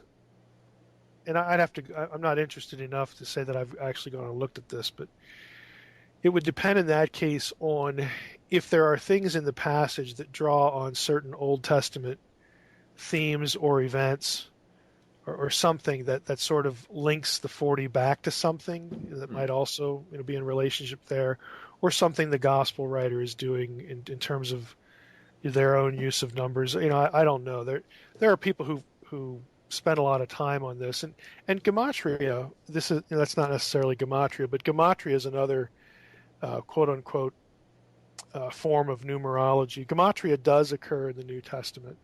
The most obvious example is 666, but there are other ones.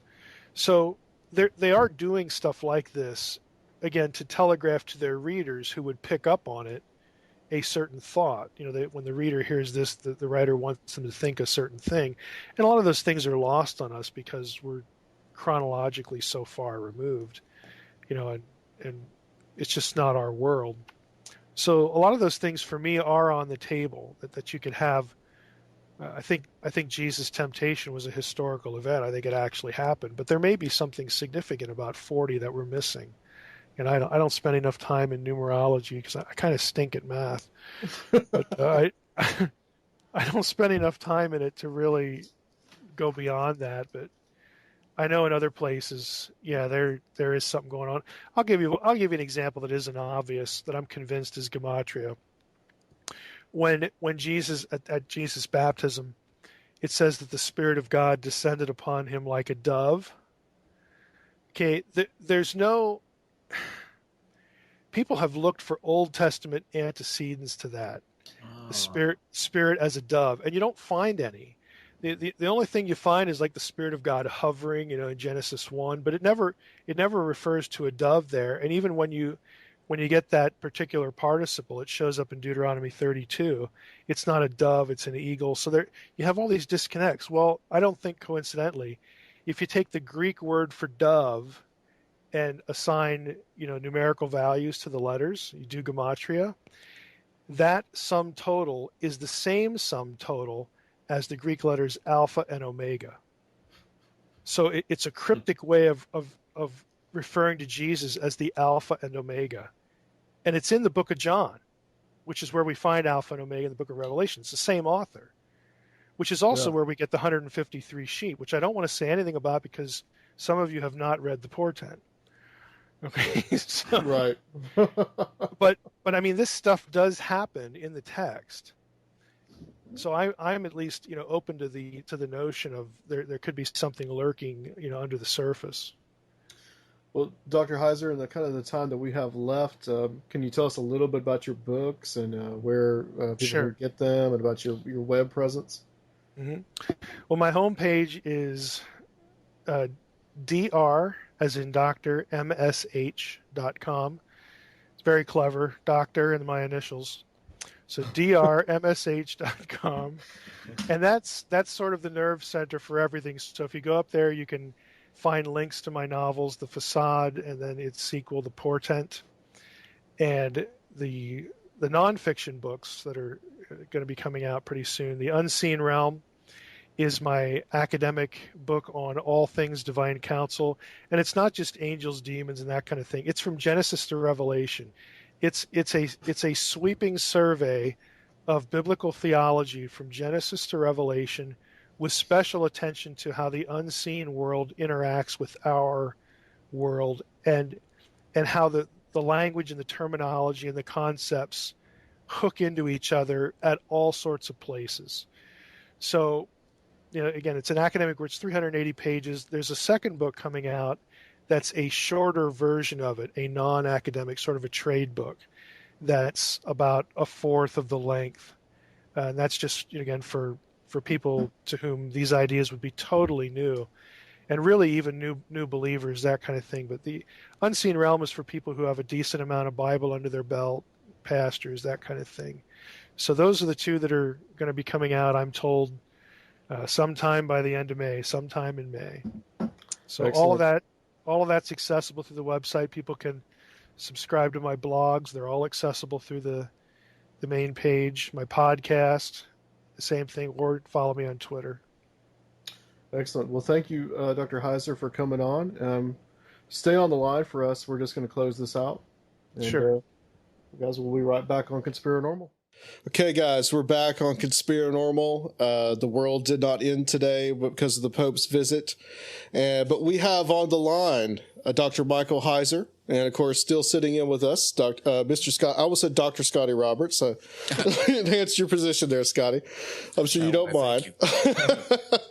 But Dr. Heiser we had him on back in April of this year, and we talked about all the kind of good stuff. We talked about Nephilim, about the Divine Council, and about how Zechariah Sitchin was pretty much wrong, and which I believe you would agree with, Scotty.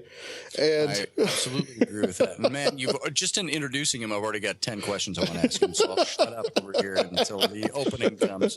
Absolutely. Well, but he has a new book out called The Unseen Realm, and which is Recovering the Supernatural Worldview of the Bible. And there's also a companion book to that, which is called Supernatural. Welcome back to Conspirinormal, Dr. Heiser. It's awesome to have you back here. Yeah, thank you for having me back. Absolutely, absolutely. I've read the book from cover to cover.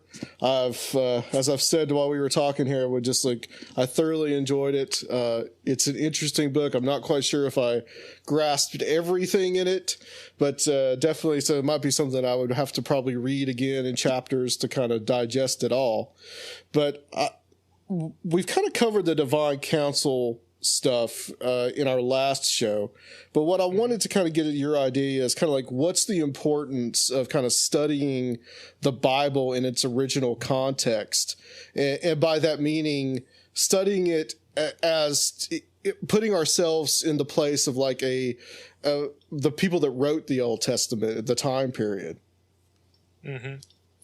Well, I mean, I could be sort of trite and say, you ought to be concerned about that if you care about understanding, the Bible, this thing that, we call the Word of God. But I'm actually serious about that because I get this question a lot. And again, I guess it just depends on how cranky I am at the time or whatever the venue is.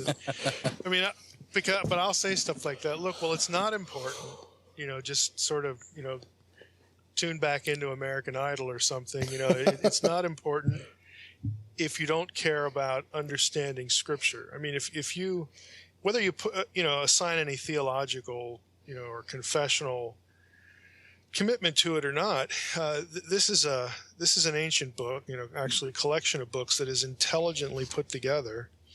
It's not random. It's not haphazard. Everything is there for a purpose. And if you just want to understand what the writers were trying to communicate, well, then you'll care about context. If you again assign any theological significance to it, things like inspiration, this is the Word of God, and so on and so forth. I mean, if you're going to hang, those things on it, then I don't even understand why you're asking the question. Again, why wouldn't you want to understand what God prompted people to write and communicate to us, again, using their own language from their own frame of reference, their own, cognitive framework, as scholars like to say, to an audience that shared those things. Again, the whole idea the Bible was written for us, but not to us. So if you really want to grok it, if you really want to understand it, and I would think, again, if you're assigning theological significance to it, that it actually matters to understand the thing, rather than just sort of sit there in church with it on your lap and, pretend to, to be this, Bible lover. Right. Then the question is sort of absurd on that level. Obviously I don't want to be flippant about it, but honestly, it's like anything else. If the material I write, okay, I have a particular frame of reference. I grew up in a particular time and place and a culture and things going on around me, and I'm the product of things I've studied and read outside of Scripture. So when I write about Scripture, there's all this going on, and for you to really understand what I'm trying to communicate in the modes, with the expressions and whatever that I'm using to do so, you're going to have to understand me and my context. Otherwise, you're guessing. So the short answer is you should care if you want to do more than guess. Yeah. So if you're content with guessing, and you might have good guesses, and you might lean on people who've guessed before you, but if you want to move beyond that and sort of examine those guesses and probe them for strengths and weaknesses, and really, again, try not to be dependent on the guesses of those who have gone before, well, then you're going to care about context. Can I ask a question here? And this is something that I've always wanted to ask you personally. It's a question of faith versus, say, agnosticism. I read some of your work. I've read some of, say, David Rohl. He's somebody I respect as a researcher and a linguist, but he is a self-acclaimed agnostic. In deciphering biblical message through linguistics, and like you said, it's language, it's context, it's to whom it's being written. Do you think a prerequisite to that is to have a faith that is so in a certain message, or can somebody who is agnostic, like say Roll, come out with an accurate message? I had an old seminary professor of mine, Dr. Charles Ailing, at the University of Northwestern, and he was in a small seminary when I knew him 35 years ago. And he said to me about some of the stuff I write, he says, Scotty, remember, you've always got to filter everything you write through a biblical filter.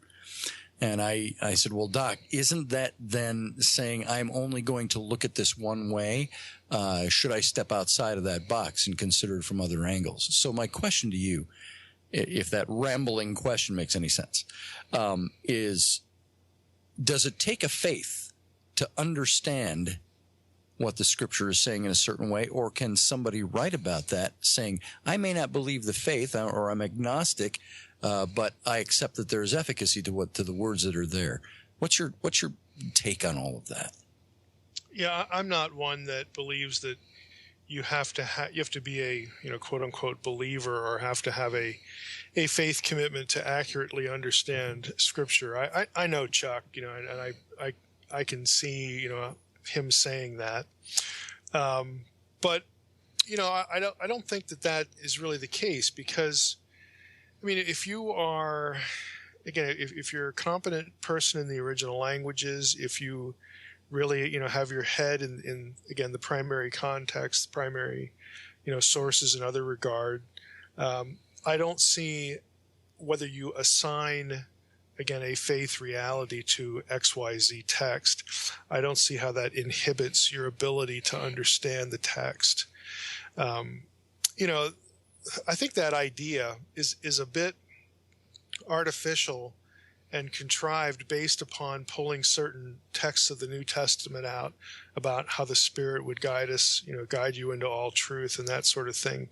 And I really do believe that those things are taken out of context, because if you actually look at when they're said, I mean, Jesus, for instance, is going to be, saying that or something similar to it. And what he's really talking about is, hey, when I'm gone and the Spirit comes, and you're going to have hindsight. The Spirit's going to, enable you to process, what in the world has just happened to us. In other words, it's very particular, again, to the setting of, what Jesus is actually talking about, what the historical circumstance is. It's not a guarantee that everyone who is a follower of Christ is going to come out with either a correct interpretation, or really precise correct interpretation, or that they're all going to arrive at the same place. History and reality just show that is not the case by sincere, committed believers. Across the board, they disagree on many things. I was sitting in an adult Sunday school class about 15 years ago, and our layman Sunday school teacher was teaching the book of Job. And he mentioned a couple of times about, and Job did this because of the efficacy of the blood of Christ, or his belief in Christ. And I rose I said, Bob, I said this was pre-Christianity, this was pre-Jewish. This is way back. You're talking about Job. I said, how can you use that language to ascribe Job's actions other than in retrospect? And I think. I think I see. I hope I'm not misunderstanding you, but it seems to me that when you use that, even for a good thing in a church setting, you are really not doing justice to the original language, to the original context of what was being said. Yeah, in a situation like Job, or lots of things in the Old Testament, within the framework, again, of the thing we call the Bible, I don't believe that you're going to find something in Job that's going to offer a different gospel than you're going to get in the New. The salvation in a biblical theological sense is actually very consistent across the Testament. So you're not going to be in one place and come out with system A and another place in system B, but to take an Old Testament passage like Job and filter it through the New Testament, I don't think is legitimate. And I get in, I don't want to say I get in trouble for this all the time, but I mean there are lots of people who operate from what they would like to call a Christocentric, system of interpretation, and your illustration is sort of right. in line with that, and it's like, well, I hate to break it to you, but not everything in the Bible is about Jesus. Laws about what to do with your poop outside the camp. Laws about, seminal emission rendering you ritually impure. Yeah. I mean, I could just go on and on and on, all sorts of things. They really don't point us to Jesus. What they do is they tell us about the people of God in a specific situation, time, and history and circumstance. They teach us about sacred space. They're understandable on their own terms. Is what it comes down to, and they're all parts of a story. They're parts of a bigger historical / theological narrative. But that they have their own place. And again, if you're gonna believe in something like inspiration, this whole Christocentric idea creates the false impression that if I can't see Jesus in this passage, this one's probably less important than the one next to it. Well, that is actually contrary to the whole doctrinal idea of inspiration, because what inspiration says is if God deemed it important enough to put in here, right? Well, then shouldn't we look at all of it on the same as equal in that sense? But if you're running around and just saying, well, you got to see Jesus in XYZ passage, and people look at it and scratch their heads, man, I just can't see him in there. Then somebody comes along and magically, mystically reveals it to you. I guess they have special knowledge, or I guess I'm just too dumb or something. I really don't like the idea for that reason. But yet on the other hand, I mean, I get it, because in biblical theology, Jesus is the focal point, the culmination, the reference point, the touch point to so many things. But there's a false air of piety, to that. And frankly, I actually wrote something on the Logos blog, that it just sort of blew up. People just got real offended by it about this very topic. And I said, look, in my experience, this whole thing, I'm jumping into this Old Testament passage, and it's weird and it's strange, and then it's about some abstract point about Jesus. I said that's just an excuse. That's laziness. It's just easy to again make this passage, talk about Jesus in some abstract kind of allegorical, and in some cases Fruit Loopy way. And what that says is I didn't want to do the work to really figure out what it was saying. I'm just going to default, to this thing I understand. And nobody's going to object to me, because then you're picking on Jesus. It's like, look, I'm not picking on Jesus. I'm just saying, don't be lazy. Well, let me ask you, Dr. Heiser. Do the work. Let me ask you about, specifically on the book. There's two passages that you pretty much rely on in this book, and you kind of build around these two biblical passages. That one is Psalm 82. And the second one is Deuteronomy 32. And these are very essential to the kind of worldview that you're exploring in this book. What are those passages, and how do they mesh with some of the ideas, especially the ideas about Eden and the Tower of Babel and what's going on there? Yeah. Well, Psalm 82 is sort of the textbook passage about the divine council, because the first verse opens with God and the divine council, and judging the Elohim in that passage. And so, that the passage points to this notion that the unseen realm, the unseen world, has its own inhabitants, plural, and they exist in hierarchy. The God of Israel, we find out from other passages, not, it's implied in Psalm 82, but in other passages that, he's different from the others, and some important ways. And in that passage, he's judging them. So there's this sense that God does what he does in the spiritual realm, and he has an entourage, that assists him, if you want to, use that terminology. And the way that filters, back into Eden is, if we look at what Eden was, this, heaven come to earth, kind of idea, right, where God creates, this place we call earth to be filled and inhabited, and he wants humans there. I mean, he creates, humanity, and the sons of God, in the spiritual realm, we learn from Job 38, are already around. They've already been created, and so God wants that family united with a human family. Heaven is going to meet earth The humans are embodied, and so they live in this place, and we're gonna go down there and all live together and enjoy this wonderful place.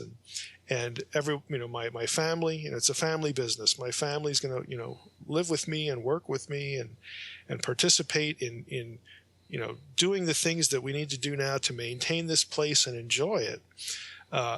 Again, there's family ideas. There's an idea of heavenly beings coexisting with human beings under the same creator, the same father and authority. So all these ideas again feed into this. God wants a family. God wants participatory governance of the things that he makes. Why? Well, we're not really told why. Apparently God just enjoys making intelligent beings like himself and letting them enjoy him and what he does and how they participate in it. And I've had people object, well, God doesn't need all this. He doesn't need a council. He doesn't need advisors. It's like, yeah, that's correct. He doesn't need you either. He doesn't want to give us the Great Commission. He doesn't need us to do anything, but apparently God likes to create intelligent beings and have them participate with him and enjoy the participation itself and the benefits of it. It's just part of God's nature. So we don't know why that is, but that's what it is.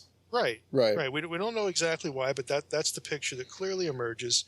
And so Psalm 82, you get a glimpse into it's a negative picture because God is judging some of those who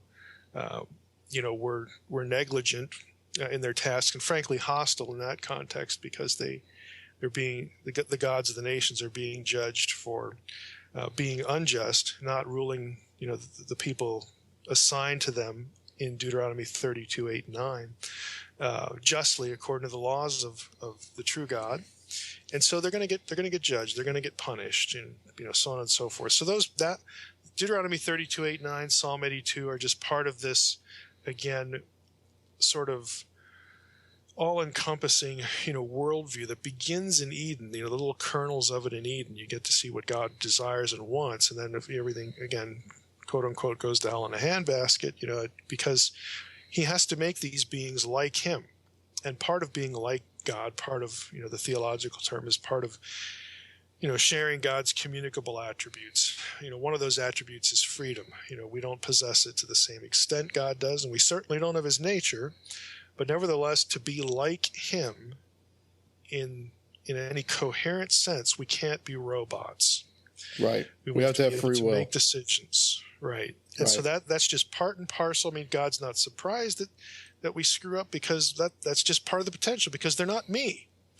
They don't have my nature. They're not me. And nevertheless, I'm fine with taking this risk, so to speak, because I'm big enough to, work my will, work my plan with that in place, and their decisions, are important because they'll genuinely, again, get to participate and enjoy, what's here, as opposed to everything being predetermined. So all of these things, what I do in Unseen Realm is these are all threads that run through Scripture. And you've read the book. I probably track on 12 or 15 of these things that just run through the narrative, and they cluster in places and they build, in places, and they go off, different trajectories, and then they converge at some other point. But one of the goals of the book is just to get people to appreciate the connectedness of ideas within, again, this thing we call the Bible, so that they don't just read things in isolation and tear things out of context and realize that I'm reading this thing over here in the New Testament, which for most Christians is all they ever get to hear, but appreciating the fact that, hey, this idea has a history.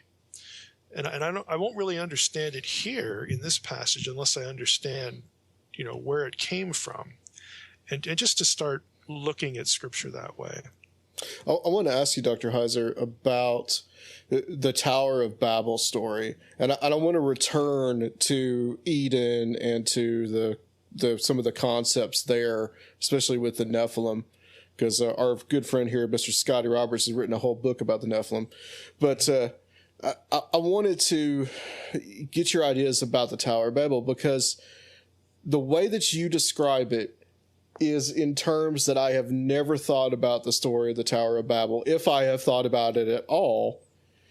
that I've ever, in a way that God is, the idea of separating out the nations, separating out the languages, but in a certain sense that he's actually giving up his authority and giving it to lesser deities, so to speak. Yeah, I mean, most people are familiar with the story because they read Genesis 11, but really to this day, I've met very few people who, if I ask them, hey, give me two passages, that talk about the Tower of Babel or that have something to do with that story. I mean, they can find the one in Genesis, but I haven't found anybody that, it's Deuteronomy 32:8-9, of course. I mean, people don't ever seem to see that. And again, those aren't the only two passages either, but Deuteronomy 32:8-9 is really crucial because, it says, when the Most High divided up the nations, he divided them up according to the number of the sons of God. And that is verse 8. Then verse 9, right on the back end of it is, but Israel is Yahweh's portion, Jacob is his inheritance. And then right after the Babel event, we have God calling Abraham and beginning the nation of Israel. So the picture, is again that here we are after the flood. God has reiterated the covenant mandate, that he gave to Adam and Eve. Here we are on the other side of the flood, disperse, be fruitful and multiply. We're back to this. Well, let's start over again and have, sort of kickstart, the kingdom of God idea. Make, I'm going to be your God. You're going to be my people. And this is the first thing I want you to do. We're going to go, kickstart this whole idea again. And of course, some of them do, some of them don't, but we get the story in Genesis 11 about how they congregate and they build a ziggurat. Well, why? What's the point? Again, I'm sure, Scotty could tell you that the ziggurats were part of temple complexes. You built them to localize the deity.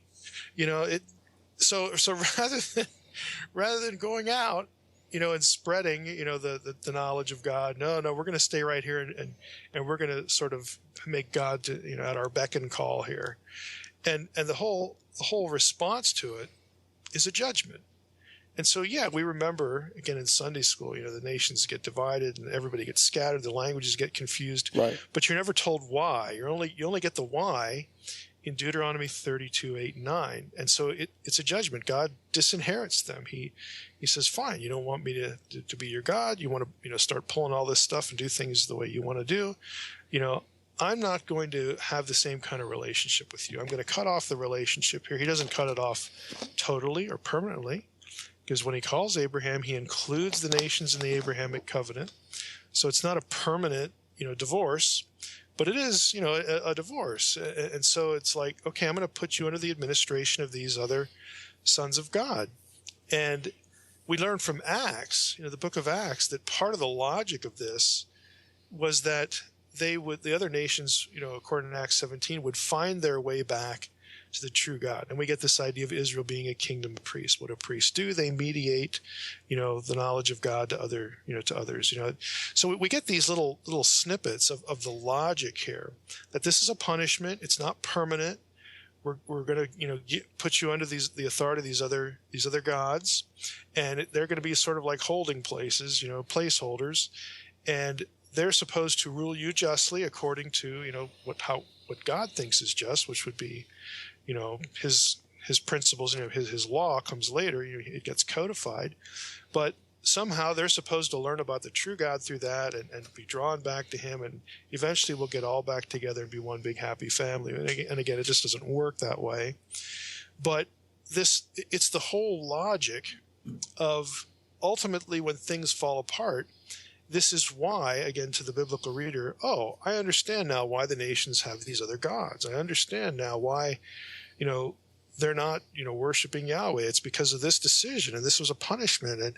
And they seduced Israel, to worshiping themselves. And that was just bad news back in the days of Moses. And, you get this whole story, and it frames pretty much the rest of the Old Testament. What began as a subordinate relationship, under Yahweh, emerges as a hostile relationship, an antagonistic relationship, a self-willed, disobedient relationship, so that it's, Yahweh against the gods, and Yahweh's people against the other people. Right. And it frames, what happens in Old Testament history. So how did we all go from, we all knew who the true God was, and everybody sort of got along, to this? Well, this is where, all of that sort of, began to unravel, and then it just gets worse and worse and worse. But it's really important, because those gods become, Paul's principalities and powers. His terminology there is deliberate. It's not accidental. Paul very rarely uses the word demons. Yes, he does it occasionally. No, he doesn't. Mm-hmm. And when he does, in 1 Corinthians 10, what passage is he tracking through 1 Corinthians 10? Well, lo and behold, it's Deuteronomy 32. Wow, isn't that a coincidence? But you get that, but look at his other terminology: thrones, dominions, powers, principalities, authorities. Right. I mean, used in other literature and in the New Testament, in other passages, these are all dominion terms. These are all geographic rulership terms. Again, wow, what a coincidence. Paul's theology is framed, by this whole idea. It has explanatory power for the us versus them, sort of feel, that emerges in the biblical story about Israel and then eventually the church. There seems to be a theme in the book about God's ultimate goal, his ultimate plan, is to establish a new Eden. And I guess we can say that that's analogous in a way to the new heaven and the new earth in the book of Revelation. Mm-hmm. But where he starts with the call to Abraham is basically that's the foundation to lay, to have the nation of Israel, the Israelites, as the beginning of that foundation to start a new Eden. Yeah, you get Eden, and then you have a fall, but you get Eden, then you get the flood, and then it's like, okay, here we're on the other side of the flood, we get the Babel thing going on, and it's as though, God says, okay, fine, whatever, you guys go over there, and, I'm going to put you, again, under these other gods, we'll see how that works, we'll give you what you want, apparently. And then, it's as though God decides, well, to really move back to this, again, to start to recover what was lost in Eden, I just need to start over. And so he creates Israel. And again, in terms of the literary artistry of Scripture, I didn't get into too many of these. There's some of this in this book, but there are a number of parallels between Adam and Israel, for instance. Yeah. Typological parallels. And again, it's not accidental. One is supposed to make you think of the other. But again, that alone, if you sort of grasp that and seize it, then okay, Adam, Israel's, this harkens back to Eden. I get it. God's going to try this again, and it begins there. It's just as you say, and then it's this progressive attempt to try to sort of get a beachhead, in the midst of the nations, in the midst of the other gods, and frankly, overcoming the hard-heartedness of people and their fallibility too. But I think if we track through this effort, it also helps explain really why the incarnation was essential. And I hint at this in the book too. Again, there are a lot of things in the book that, as I said in the very first chapter, I view the book as a starting place. In other words, get all this on the table. And this will sort of frame how we need to think about Scripture, and then we'll drill down hopefully in a second book. But this whole notion of the incarnation, why does the Messiah have to be God and man and all that kind of stuff? Well, it's because the only way the covenants are going to get fulfilled is if God does it Himself. Okay, Jesus is, again, ultimately the fulfillment of the Abrahamic covenant, the Sinai covenant. He's the only one that can keep the law. The Davidic covenant, the Davidic kings, basically, there are a couple of good ones, but most of them are apostate anyway. Yeah, it seems like God is just law keepers. It seems like God is just like, fine, if you guys are going to keep screwing everything up, I'll just come down and do it myself. Yeah, I mean, there's a certain feel to that, and then that idea also is. There's another piece of that, and what Old Testament scholars call remnant theology. In other words, God is perfectly willing to let this thing run out, with free will beings, both human and non-human. But if he needs to step in and preserve a remnant, in other words, to keep the whole thing from just dying completely, he'll do that. Yeah. And there are places and episodes in Scripture where God does that. Again, this whole, I'm going to preserve a remnant so this doesn't completely die. I'm going to rescue it, and we're going to try it over again, and we're going to work the plan. And again, there is no plan B. God is committed to his original plan, because he could just step in and say, well, you know what? I'm just going to destroy everybody. Shuffle the deck, right? Oh, just like let's just take care of this right here and now, and I'm going to go off and do something else. He did that with Moses, and this was something that used to raise a theological question with us. All us seminary boys sitting around eating lunch 35 years ago, we'd all talk about that and say, why does the Bible say that it took the man Moses to change the mind of God? Because God said, I'm going to destroy these people. I'm going to start the whole covenant all over in you, Moses. And Moses was like, no. If you do that. His answer is interesting. The whole thing about what will the Canaanites say? What are the neighbors going to say? Exactly. It's the same thing like with Job 1 and 2, where sure, the Hasatan, the Satan, gets uppity in the divine counselor meeting. And God could have, I always think of time bandits. Have you guys ever seen time bandits? Years ago. Have you ever seen that, when Rob? the evil one just looks at one of his flunkies and says, he blows him up, and then he says, don't ever talk to me like that again. Well, I mean, sure God could have said, there's the fireball, like, don't ever talk to me like that again. But the problem is, if he'd have done that, the question is still on the table. Because what Hasatan says is, Job's a great guy, but it's only because he has this wonderful life. And, if he was suffering, if you did this to him or that to him, he'd curse you to your face. So he impugns God's assessment of Job. He impugns God's wisdom. He impugns, again, God's really knowledge of this person, this person that he ultimately created him. And so, God could have just blown that guy away, and we move on with the divine council meeting, but the question would still be on the table. And so the book of Job is not primarily about lessons we learn in suffering, even though there's a lot of those. It's really about how God's character needs to be demonstrated in a true way. In other words, Hasatan needs to be shown to be wrong. And so Job does suffer, and God has to let him suffer all the way up to, the point of death, because you also can't have left on the table, the question of, Job suffered a lot, but he did okay. But if you would have done this to him, then he would have, turned tail and cursed you to your face. No, the questions have to be dealt with. They have to be, removed in the end, and God has to shown to be right, and Hasatan has to be shown to be wrong. So,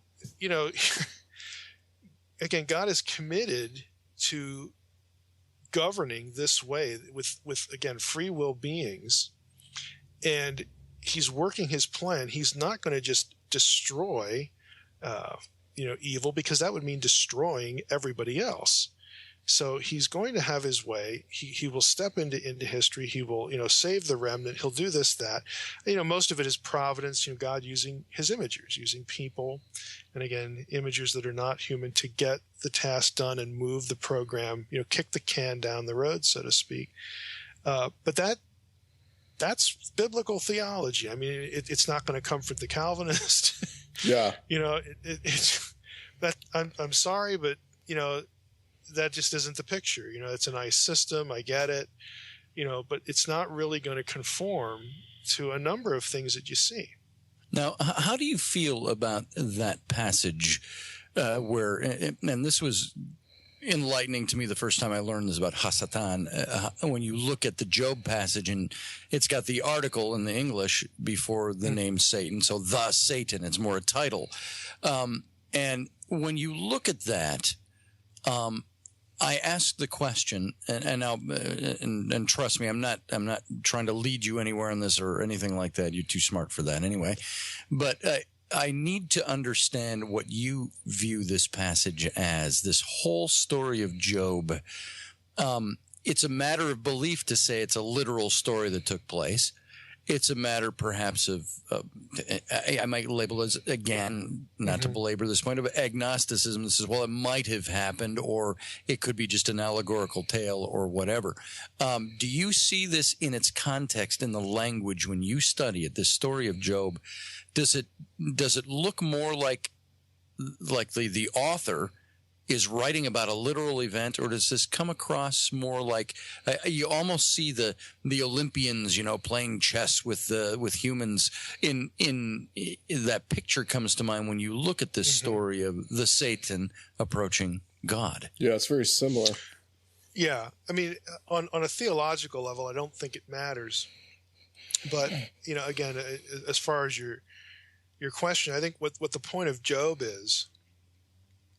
is whether like this was a quote unquote, and even this is sort of an inescapably poor way to say it, but is this in real time, right? Like an event, or is this sort of like, well, let's just storify the idea that there is conflict and decisions. There are decisions made in the spiritual realm that affect, what's going on here, that sort of thing. So is it designed to is it a story, that isn't literally true, designed to, teach that idea, or, is this like a play-by-play, narrative of a real-time event that is really, frankly, designed to teach us the same thing? That's why I say in the end, it doesn't really matter.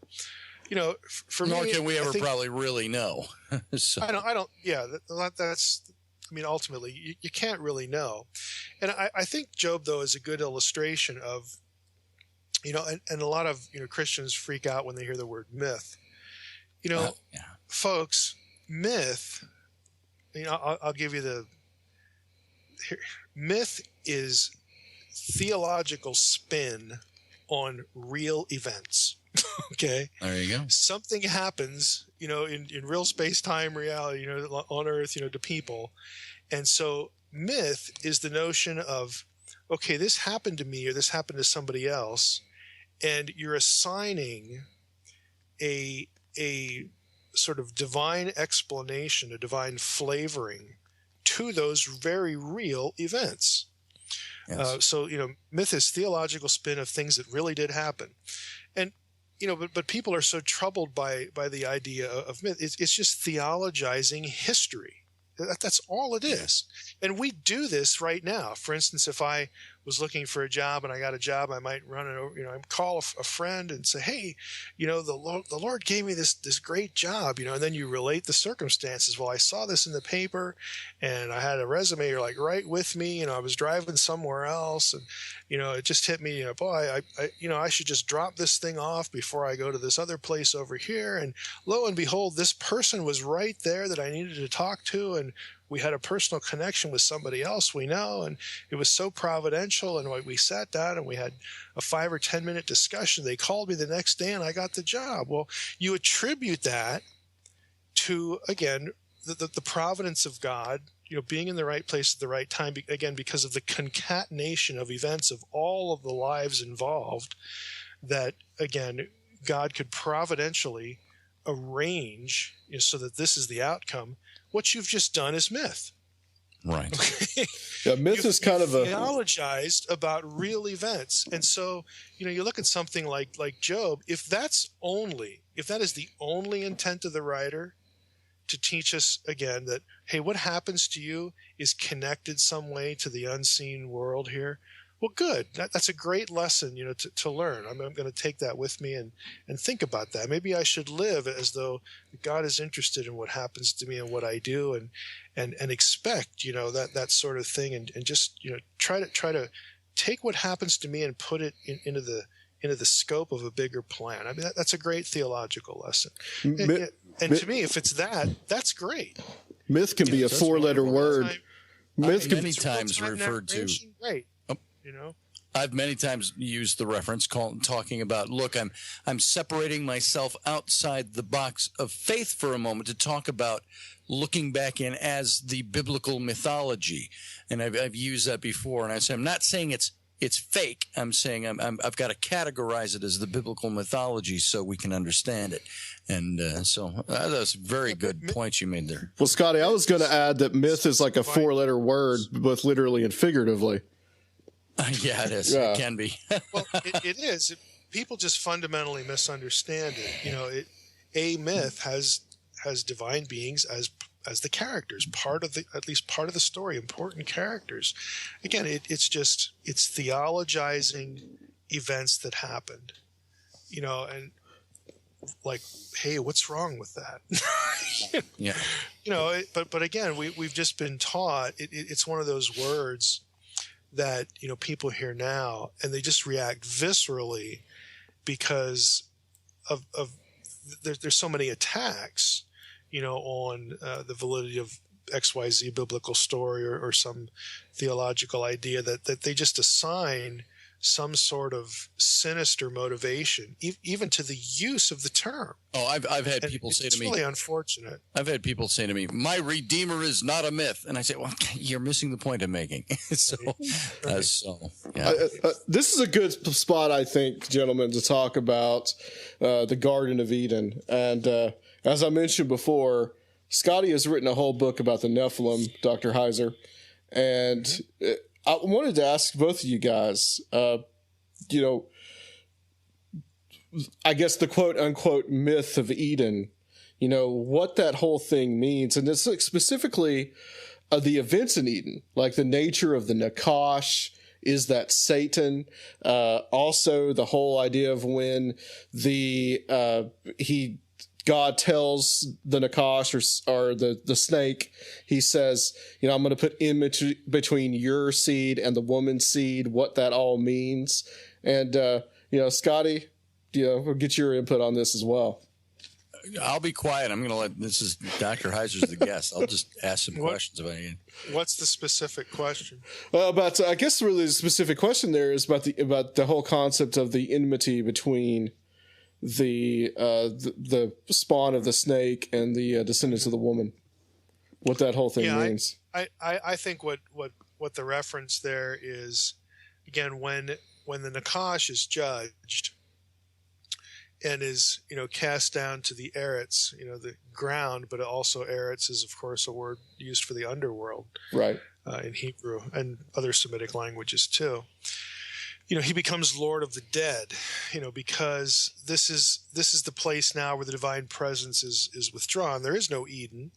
And so there's no paradise here. We're not going to live forever here on this place as it is anyway. And then, of course, you got the sort of the double whammy here with the underworld concept as well. Humanity is now destined to die. I mean, you are going to die. And so in that sense, the Nakash, though cast down, sort of has an ownership, a claim, if you will, on the seed of men, you know, on humanity. And so I think that is the backdrop, pardon upon the fallout of the fall, where there's going to be this adversarial or and, you know, a relationship of antipathy between the, you know, initially, again, the Genesis 3 villain, and of course Adam, Eve, and their offspring. But as it grows, this is a phrasing, again, seed of the Nakash, seed of the serpent, you know, in both testaments. For instance, Jesus, you know, uses it of the Pharisees. Basically, anyone opposed to God's own solution to rectifying this mess are going to be aligned with the villain who caused the mess, and that's the broad way. That's the way that leads to death, as opposed to, again, you know, the way that, you know, God is going to provide for redemption. So I think, again, this enmity idea is very you know, theological. If we're going back 5 minutes ago, very mythic. Okay, you know, in that sense, the sense we talked about, where you've got not only a destiny problem as far as mortality and estrangement from God, but you also have an adversarial problem in that what God wants to do in terms of the broad picture of redemption and restoring even now he has enemies, and his people have enemies. And so it's going to be a struggle. It's not something that's just going to be turned over and corrected immediately. I have a couple of questions I just want to, and guys, don't tell me if I'm going too far off the plan here for tonight, but you're okay, Scotty. What's okay? I wanted to ask you a question about the whole serpent seed doctrine. I was about to bring that up, Scotty. Okay, good. Because I've written about that, and I always say my research on the Nephilim and all of this and everything in Genesis is certainly not exhaustive by any means. I'm presenting some ideas, some things I've seen. I've had critics compare me to Christian Identity movement because I've promoted a serpent seed. And I said, no. I said, you can start with a hypothesis at the same beginnings, but you may not reach the same conclusions at the end. I happen to think Christian Identity, by the way, white supremacy is an adulteration of those passages. I came to a very different conclusion. That's right. You're not that Scotty Roberts. I'm not that. That's the other Scotty Roberts. Yes, we were talking about that. There's another Scotty Roberts out there who is a white supremacist. And it's like, thank you very much. Isn't there really? Yes. He gets a lot of criticism out there. Well, that's unfortunate. It's very unfortunate. I am not a white supremacist. What you just said right here, no, that's not me. But I've undergone this criticism, and in a very brief nutshell, in 10 seconds, I'll try to get it in so you can respond to this. I had always seen the cursing of Nakash, the enmity, the seed of the woman, the seed of the serpent, as being a dual seed, and that the need for the Redeemer, the Messiah, which in Jewish terms became synonymous with the kinsman Redeemer, the one who would be one of us, Redeemer. What do you think of that theory altogether? The whole serpent seed.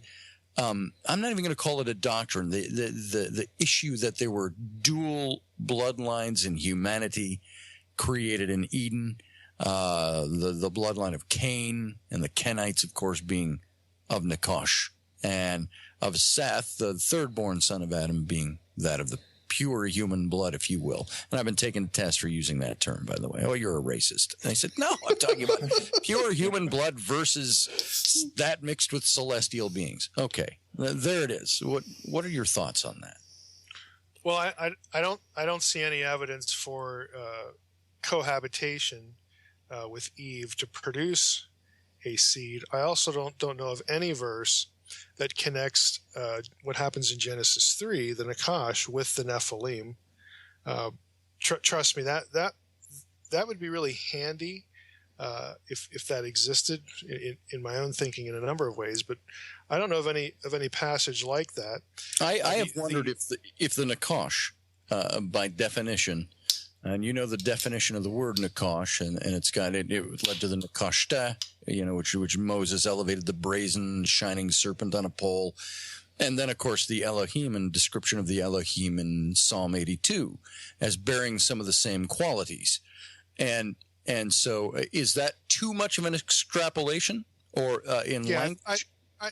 I think it is, because let's take luminescence. Okay, across the board in basically every culture, this is a property or a stock description element of any divine being, any god, regardless of what the level of, what level they are in the pantheon. Well, does that mean they're all related? Does that mean, that there's a cause-effect relationship between them? Well, certainly not. I mean, there's no way that you could build, that sort of argument based upon that property. And there are other properties like that. And you combine the properties. It doesn't mean they all come from one another and they're all, breeding and they're all related at some point ultimately. There's just a whole lot more to it than that. So I don't think you can build, again, that case. Again, I don't know of any passage that connects the Nakash actually with the Nephilim. The other thing is in Second Temple literature, their answer for the proliferation of evil, and why humanity gets corrupted is actually not Genesis 3. And this is something that confounds, Christians, that, again, because of the way Christians have historically taken Romans 5:12, the whole effect of the sin of Adam and all that stuff, which I don't buy. I don't take the traditional view of that, but they're just flummoxed, if you introduce Second Temple ideas and say, what, guess what, in the entire Old Testament, there's no verse when the human condition is talked about, why there's none righteous, no, not one. There's no verse in the Old Testament that ever traces it back to Genesis 3. Okay. They just talk about it in different ways. And of course, in the Second Temple period, it's always going back to Genesis 6, because of the sin of the Watchers and all this kind of stuff. So right away, you've got sort of this Genesis 6 versus Genesis 3 thing going on, or I think even better, they're two things that are illustrative of divine rebellions, and so in other words, God has enemies, God has a problem, humans have a problem because God has enemies, that kind of thing. Mm-hmm. So they operate sort of in tandem, but they're never actually, connected in this one led to this and this one's the cause of this. Now, if you look though, the effect, not the cause. I don't think there's anything that even in Second Temple literature that the intent of the Watchers, was to corrupt the Messianic line and all that kind of stuff. Right. But the effect of it, if it had gone unaddressed, actually would be that. Because if you have every human, sort of, quote unquote infected or caught up in this problem, well, that is an issue if, again, you're assuming that you need to have a messianic line that goes all the way back to Eve. In other words, that would have been a problem. That would have just marred that and impeded it. But that's different than saying, well, this was the intent from the get-go and all that kind of thing. There's again, even in Second Temple literature, you don't read that kind of thing, but you do have on the other side of it, oh, if this would have gone unchecked, then what do we do? That kind of thing. It seems to me it almost begs I think that part of it there. Go ahead. Oh, sorry, I didn't mean to interrupt you there. I don't think we heard each other right away. It always begs that question for me of whether, how do I want to state this? It seems that God's plan, and I'm talking purely just looking at it from the outside, God's plan was so many times, there were so many attempts to thwart it, or it was thwarted and God did something or stepped in or intervened, that it seemed like almost like a much more trivial way we say it now, well, the devil made me do it, or the devil's hand was in it, or whatever, when we don't know that for sure, and we just use that as a catchphrase. Is this the way they wrote back then? Do you? And again, maybe this is just wrong-headed questioning on my part, because I'm not trying to ask. Let me give you give you a for instance here. All right. I think one of the biggest arguments against a sinister divine knowledge of the plan of redemption, which you have to have certain Old Testament events, again, be aimed at disrupting the Messianic line. Right. I think one of the best arguments against that is what Paul says in 1 Corinthians 2. Had the rulers of this world known, what the fallout was going to be of the crucifixion, they would never have crucified the Lord of glory. So that tells me that they did not know the plan. They did not understand these pieces. But of course, according to the plan, they could be aiming. But of course, according to the plan, you're cutting out. I'm sorry. According to the plan, the execution of Jesus, or the sacrifice of the Lamb of God, was a necessary thing. And so when Paul writes, had the rulers of the world known this, they would never have done this. What would have happened to the plan of salvation, the redemptive act by the sacrifice of the Lamb of God? These are the things that create paradoxes. I think there is. Well, I think there is an answer to that, because, again, once you get past what actually happened, you're dealing with speculation. So this is speculation. But let's just say that, and this is a big stretch, because even after the resurrection, the disciples don't get it. I mean, the New Testament actually says, even in the upper room, Jesus had to open their minds. I mean, and he's standing there. It's the resurrection. So the idea that they could have known, again, is really an extraordinarily difficult argument to make, because there's so much evidence to the contrary that anybody knew the plan, except for God. But let's just put that on hold, and let's say that they could, understand it, or Jesus would have got here and explained, hey, this is what needs to happen, and if I give my life as a ransom for everybody, then all this stuff's going to turn out okay and we'll get the kingdom of God again. I think he could have presented that to his people, to the priests, and if the priests would have said, we believe you, and Jesus voluntarily laid down his life, then you would have still had everything go into effect. Well, we used to. That's utter speculation. We used to call we had a seminary professor like contingent dualism. Would Jesus have been the Messiah if this, and so on. And there was all these contingencies. And I understand that some of this is just an exercise in trying to question things, to figure them out, to understand them better, and I'm not trying to cast doubt or dispersion or counterfactual argument. Yeah, I mean, but I think, again, if we're going to talk, counterfactualities, and isn't that sort of an oxymoron? But let's say that another way you could look at it is only Jesus knew, and he was able to convince them, look, I know you accept me as Messiah, I know you love me, I love you, but we need to do this. And if you believe I'm the Son of God, then I need to die in your place. I'm voluntarily, sacrificially offering my life, because this is the linchpin to the whole plan of salvation, and we need to go through with this in some way. Again, you would have had the whole ripple effect of the plan of salvation would have been accomplished, the atonement, all this other stuff. Again, it's a counterfactual, it's utter speculation.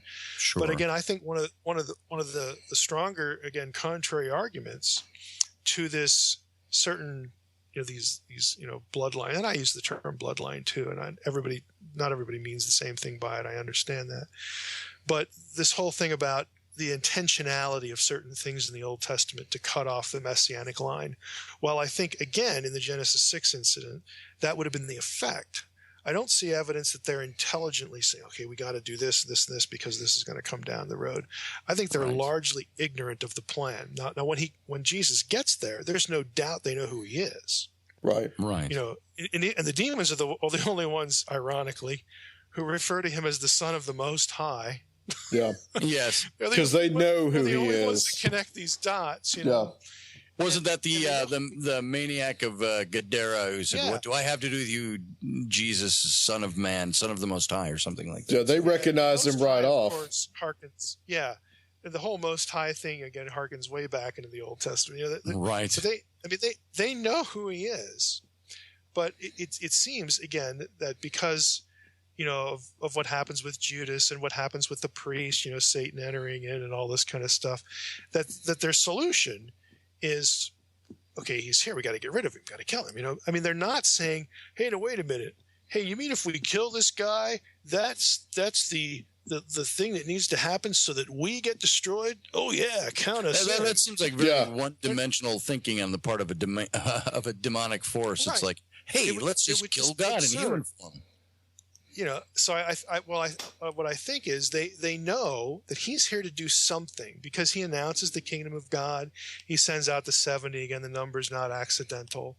The announcement of the kingdom of God coincides with casting out of demons. You have all these really theologically pregnant acts and statements of Jesus. They know who he is, and they know he is there to, again, kickstart the kingdom of God. So to me, it actually is logical that they would think this guy has to go, because if the longer he stays, we're in trouble. We got to get rid of him. They don't really know why. They don't really know what the actual plan is, but they know he's integral to it. And I think they're blinded. I think they were duped. I think he goes in certain places. Those of the people who have read the book will know that I pull out a few different episodes where Jesus basically goes to a place that has a long history in terms of the powers of darkness and just pokes them in the eye. Just Mount Hermon. Come and get me. Here I am. And, you know, are you talking about Mount Hermon? He does this. Oh yeah, the whole thing with Mount Hermon, because right after the Transfiguration, of course, before that it was the upon this rock scene. What did the gospel writers say? From this point on, he began to speak to his disciples about his death. Yes. You know, that's the time when that comes up, and so then they go to Jerusalem. You get the triumphal entry, and a week later he's dead. You know, it's just, again, this is choreographed, but it's very understandable to me that if you know who this is. And, you know, okay, there's only really one reason why the king is here. The Son of the Most High is here because, you know, God must be starting this thing again that, you know, we've opposed all this time. So now he's finally here, you know, like the parables, you know, sending all these prophets. And then finally, I'll send my son and they'll listen to him. You know, again, there's just messaging behind all this. Right. It's very understandable to me that they would conclude, and it's coherent on one level, he's got to go.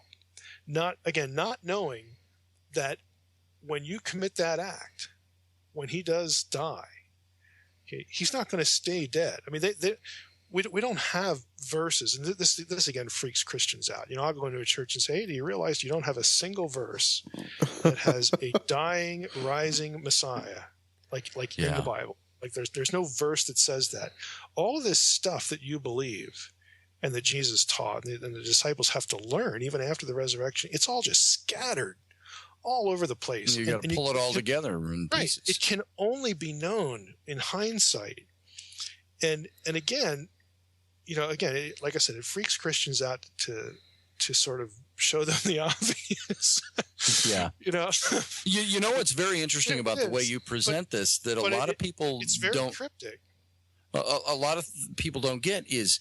What you're doing in the way you've just presented that is you've presented, in a sense, like you were talking earlier, the mythology that is behind the religious teaching.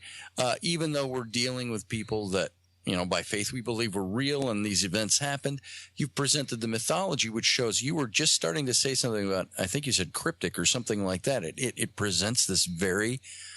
it brings back, in a sense, the mystery of God's hand in things, that's why I tell people, you read the Unseen Realm, you will read your Bible again for the first time. Yeah. You know, because that's what happened to me. You know, just sort of going through all this stuff, so I know it's going to happen to you, and that's a good thing. It's okay. You know, you're gonna be troubled. You know, it's kind of like getting in a car and Mike's driving you to your destination, and I'm telling you, look, we're going to get to the place that you know is familiar, but you're looking out the window and you're thinking, man, I have no idea where I'm at. What did I do? What should I have gotten in this car? You know, what's this guy going to do to me? It's like that, but you just have to. You got to go along for the ride. And frankly, I try to tell people, look, if you do go along for the ride. When you go back and read your Bible, on the one hand, you'll never be able to read it again the same way. But on the other hand, it's the thrill of discovery all over again.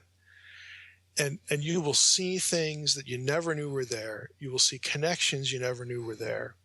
And the story, again, the cohesiveness and the coherence and the just the interconnectedness of the story is just so fascinating and so powerful that you'll get to the other side of this, and instead of, you know, cursing the day that you got in the car, it'll just be a wonderful thing. But you just have to be patient.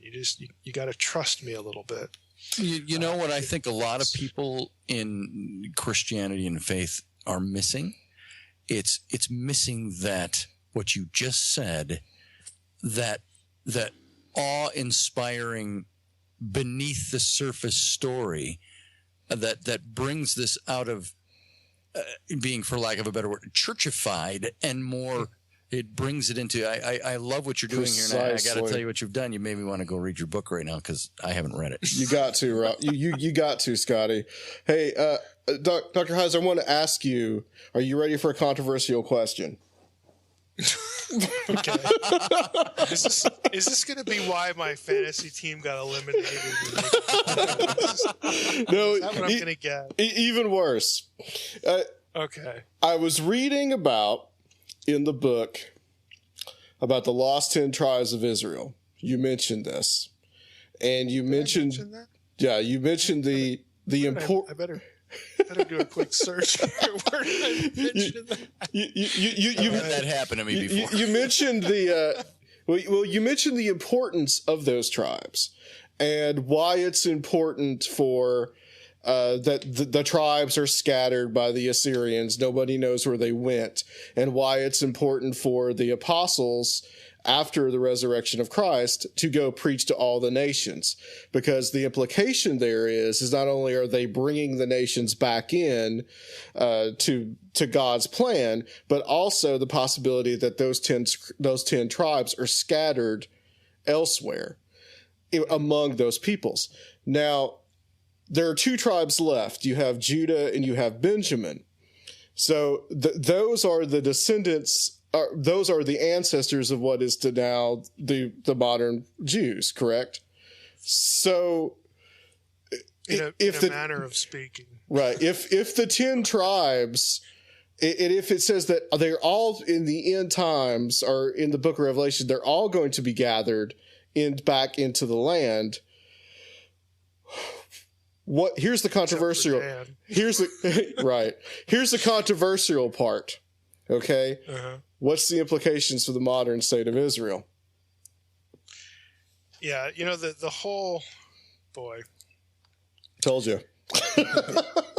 Well, it's really kind of a misnomer, isn't it? Because what you're alluding to is the thought that biblical prophecy anticipates, Old Testament prophecy that talks about the return from exile. Right. Was inclusive of all the tribes, not just the 2. You get the Ezekiel vision with the sticks and all that kind of stuff, and we don't need to go back into it. But okay. The prophets thought that exile was over when all the tribes are home. I mean, putting it simply. Yes. So, you look at the whole situation, and if you're literalizing it, you're worried about this question. How do we know that we're like ethnically Jewish, and how do we know that we got this bloodline or that bloodline or whatever? Well, to be blunt about it, the concern over that question sort of skips over the whole concept of the people of God as a circumcision neutral body. This thing we call the church, in the New Testament, and the church, really becoming the new people of God, right? The Israel of God in the New Testament. Right. So in that sense, if you're going to observe what the New Testament says about the people of God, that no longer is this idea, this concept, the family of God is not now tied to a tribal relationship to Yahweh, but includes the Gentiles. Okay, then I don't really assign any importance to tracking down my tribal lineage or not, because the New Testament, I think, is abundantly clear. I don't know how Paul could have made it any clearer than he does in Galatians 3. If you are Christ, you're Abraham's seed, an heir according to the gospel. And in that chapter he talks about whether you're Jew or Gentile. It's the faith of Abraham that determines whether you're a descendant of Abraham, not the flesh. I don't know how much clearer he could have made that. And this is why you have this whole discussion, nowadays. I'm sure you guys are familiar with the term supersessionism. Yeah. Yes. I get asked, well, are you a supersessionist? Well, frankly, I think for me to be a supersessionist, like they're asking if I am that, would require something approximating omniscience. And I don't have that. So what I tell people is, look, it's quite clear that the church has replaced Israel as the people of God. If you don't like that, just tear Galatians 3 right out of your Bible. There's also a term that's used derogatorily, replacement theology. Yeah, and it's kind of, it is a derogatory term. Yes. It's the and of course you're an anti-Semite if you believe that. So. Yeah. Right. But on the other hand, can I really say that when Paul talks about Israel in his letters, and frankly, you can make it wider than Paul, but Paul's the big guy here. When Paul talks about Israel in his letters, does he never think does he never have in the back of his mind the land of Israel? In other words, the ethnic people of Israel, as far as an eschatological future. Again, I don't think you can say that either. Now, that's a long, convoluted way of saying I don't think the question is actually clear, or the answer is actually clear in Scripture. Since I view prophecy the first time around as intentionally cryptic, I actually believe that that's the way it's going to work the second time around. And so I can go through all of that, and basically, I'll end up by saying, look, there's no reason, there's no theological reason to look at the nation of Israel today as the exclusive people of God. That is contrary to New Testament thinking. Again, if you're a Christian, that ought to matter. On the other hand, there's no theological reason to diss them, and treat them poorly. When they do right, we should commend them. When they do wrong, we should say so. Because frankly, God looked at his own people in the Old Testament when they did wrong. He said so. Right.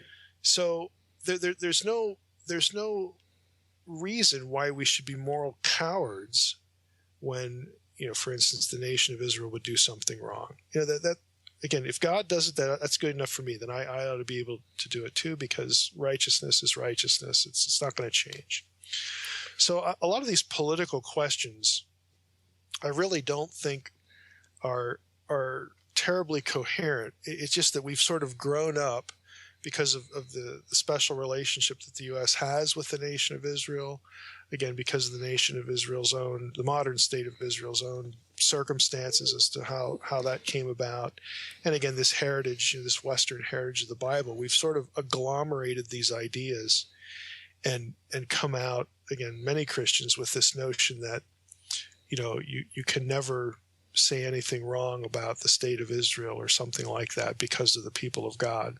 I think that's a misguided notion, but I don't think what the New Testament does teach is a license to, be anti-Semitic or right, exactly, or be on the side that opposes Israel just by default. I mean, because I see far too much of that too. And again, we sort of just assign theological traditions to our current political circumstance that.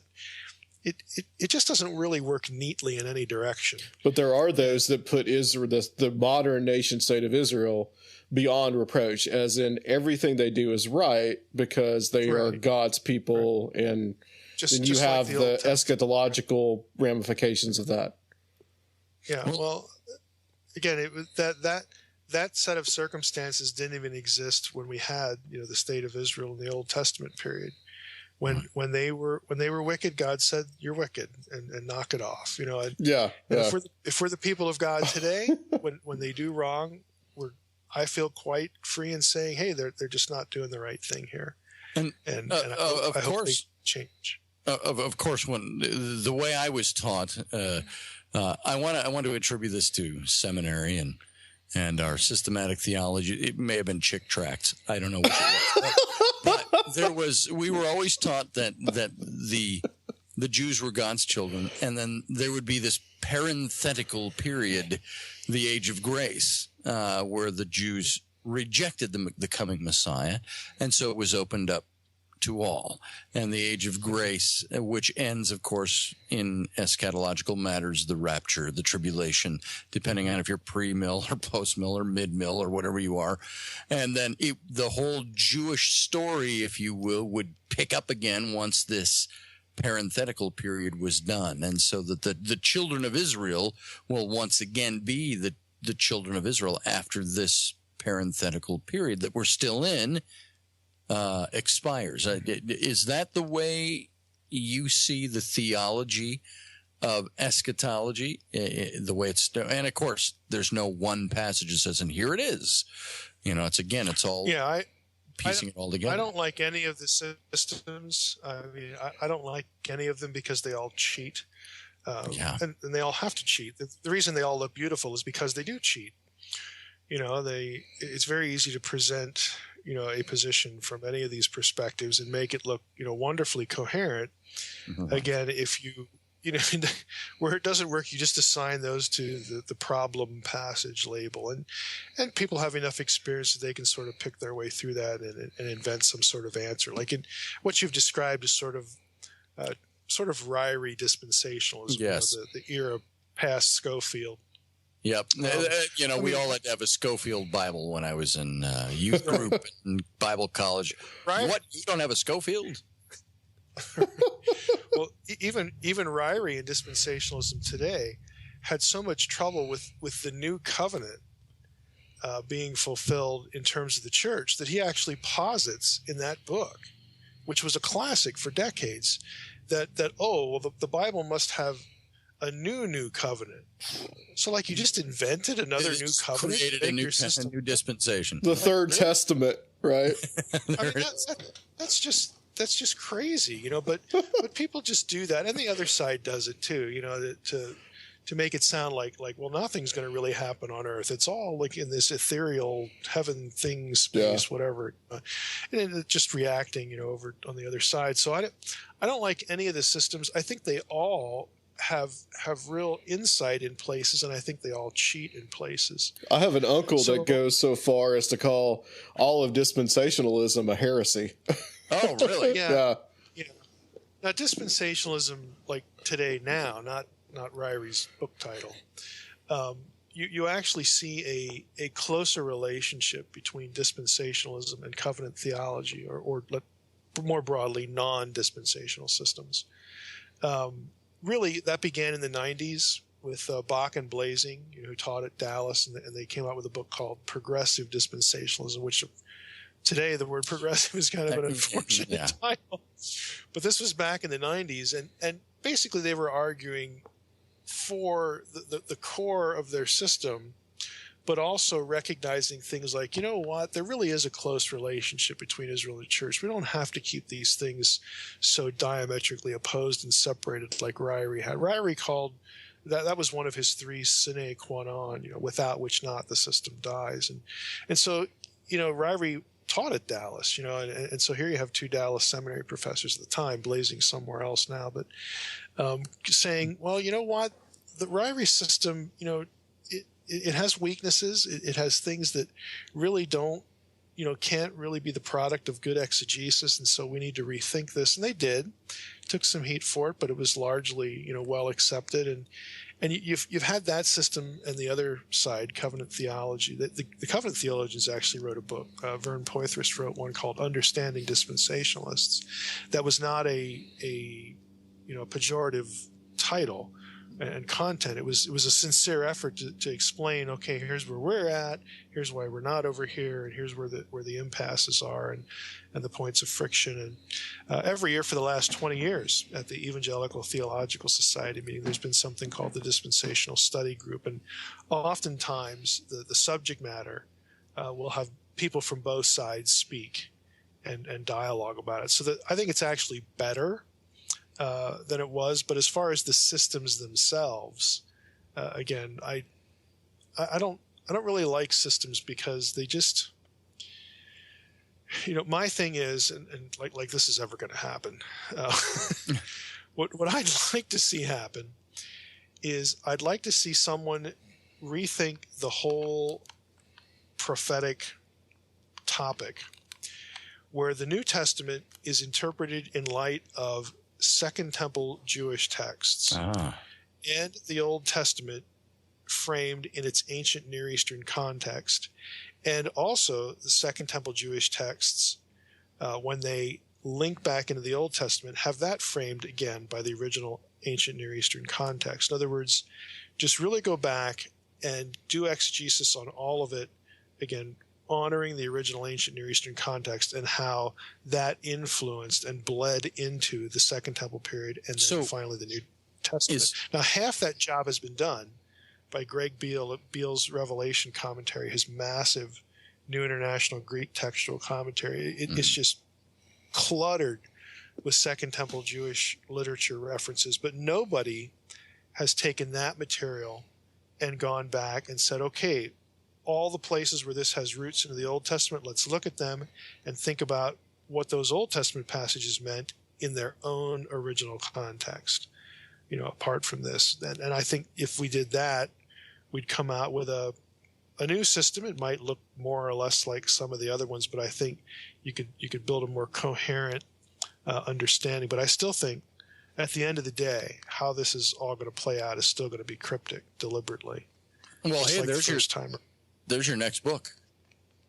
Thanks for that. Well, gentlemen, we're kind of running out of All time. that stuff I just said, forget it. We're kind of running out of time. But Scotty, was there anything that you wanted to ask, real quick? Oh boy, I got a list, so I can't even hit it. All I want to ask is if I can have a conversation with you some other time, because there's so much I want to tap your brain on. And are you going to the meetings in Atlanta in November? I am not going to make anything in Atlanta. I really wish I could. But there was one thing I did want to ask you, and I don't know if this can be a brief question or not. When I went to seminary, we were to mark and avoid those liberal theologians from Dallas Theological Seminary. I went to Valley Baptist Theological Seminary, which was a break off of Central Baptist Theological. And one of the things that it was Dr. Roland McCune. He was actually not a teacher of mine. He was my closest friend's dad. And we'd hang out in high school, and I'd get to talk to Dr. Roland McCune. And he brought up to me once, and this is funny, you go to your buddy's house in high school and you sit and talk to his dad about systematic theology. But he talked to me about what he called stair-step dispensationalism. And I wanted to bring that up when you were talking about that. And far end of the spectrum from Roland McCune, Christianity Today writer Philip Yancey, if you remember him. Mm-hmm. Who wrote the famous article, "I Was a Teenage Fundamentalist"? Is that what Yancey wrote? Yeah. That's a great title. I was thinking he wrote a book called Disappointment with God. And the questions we never ask out loud. And I read this in the 80s, I think it was. But both of them had a very similar theory. The stair-step dispensational, meaning the further you got away from the original covenant, the higher the step got, meaning it was leading up to higher things, closer to God, further away from old modes of covenant theology. And then Yancey brought up the point, and this is what I want to ask you about and how it fits into this, and what do you think about this, is he said, I believe God, and he says, far be it from me to psychoanalyze God. He says, that's not my point here. He said, but he says, it seems to me that God was almost like, and he put it in these terms for just the common reader. He said, God is almost like a learning parent.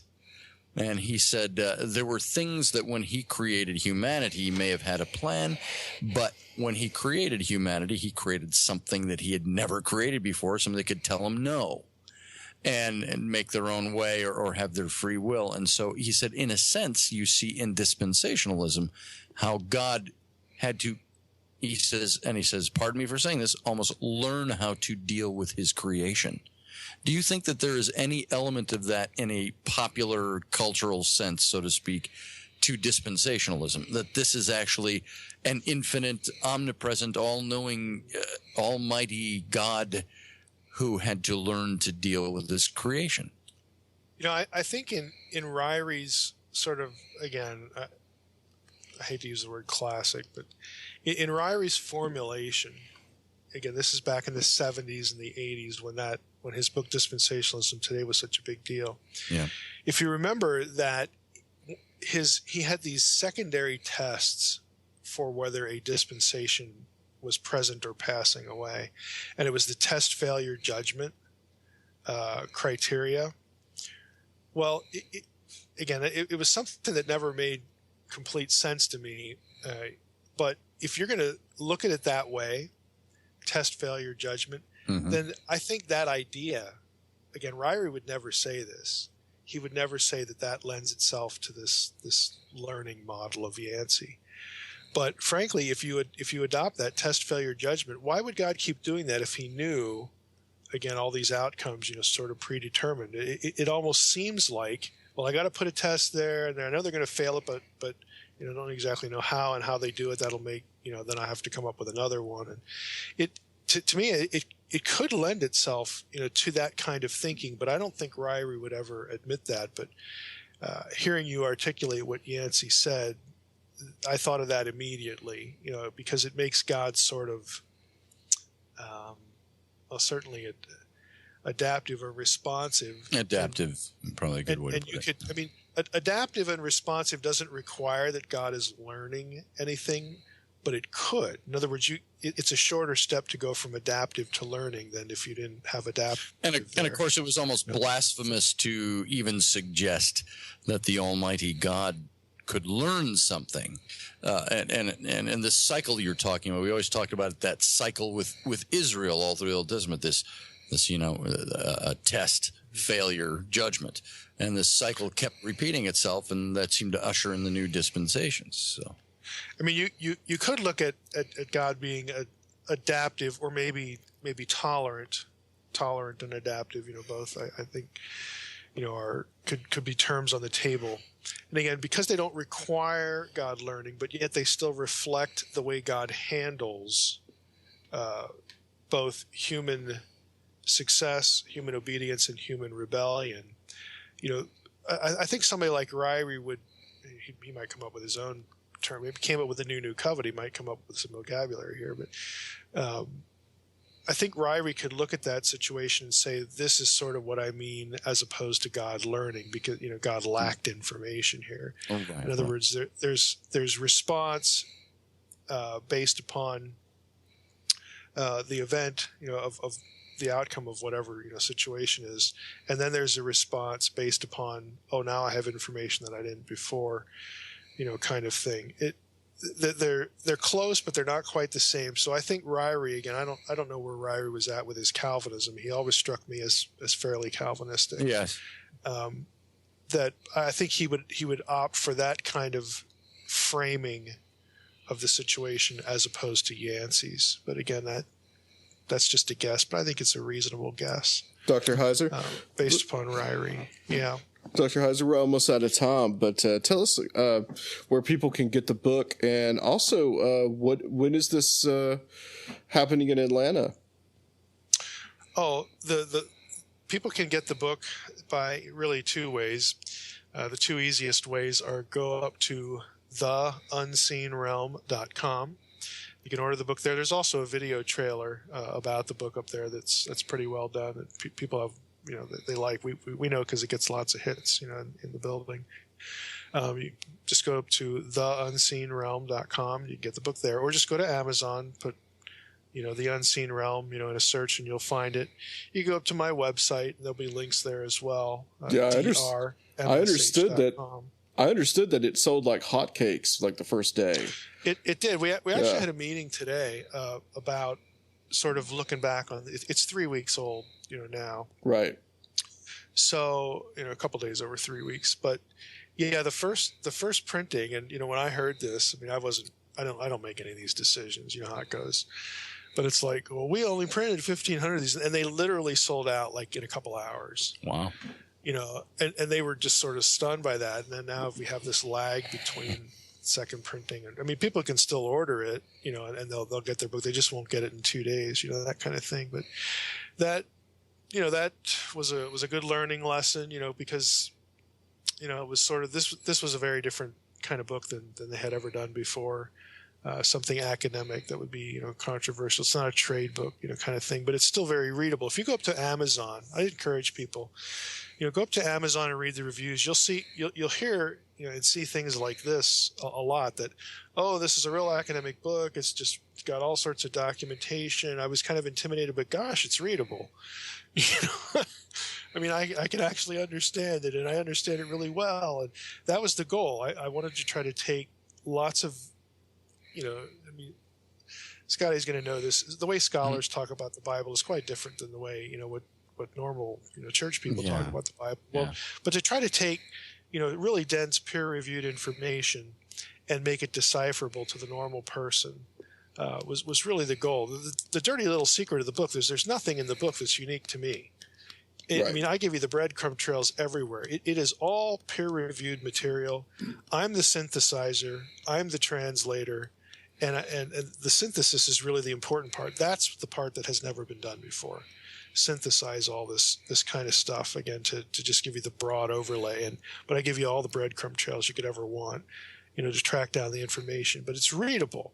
So, they were surprised, that it sold so well. But I look at it and go, look, every church has 4 or 5 people that know they are not being taught. The problem is finding them. It's luring them out of hiding, luring them out of the cave. That they just know that there's got to be more to this than I'm being taught, and they've given up. They're in despair. Man. Yeah.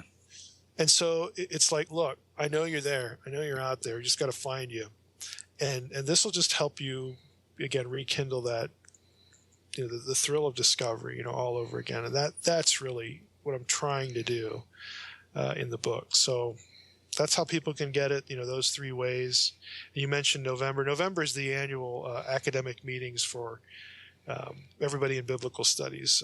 It's always the week before Thanksgiving. This year it's in Atlanta. Evangelical Theological Society, Society of Biblical Literature, Institute for Biblical Research, bunch of archaeological societies. They all meet at the same time because they only have to make one trip, especially if if you teach overseas. Yeah.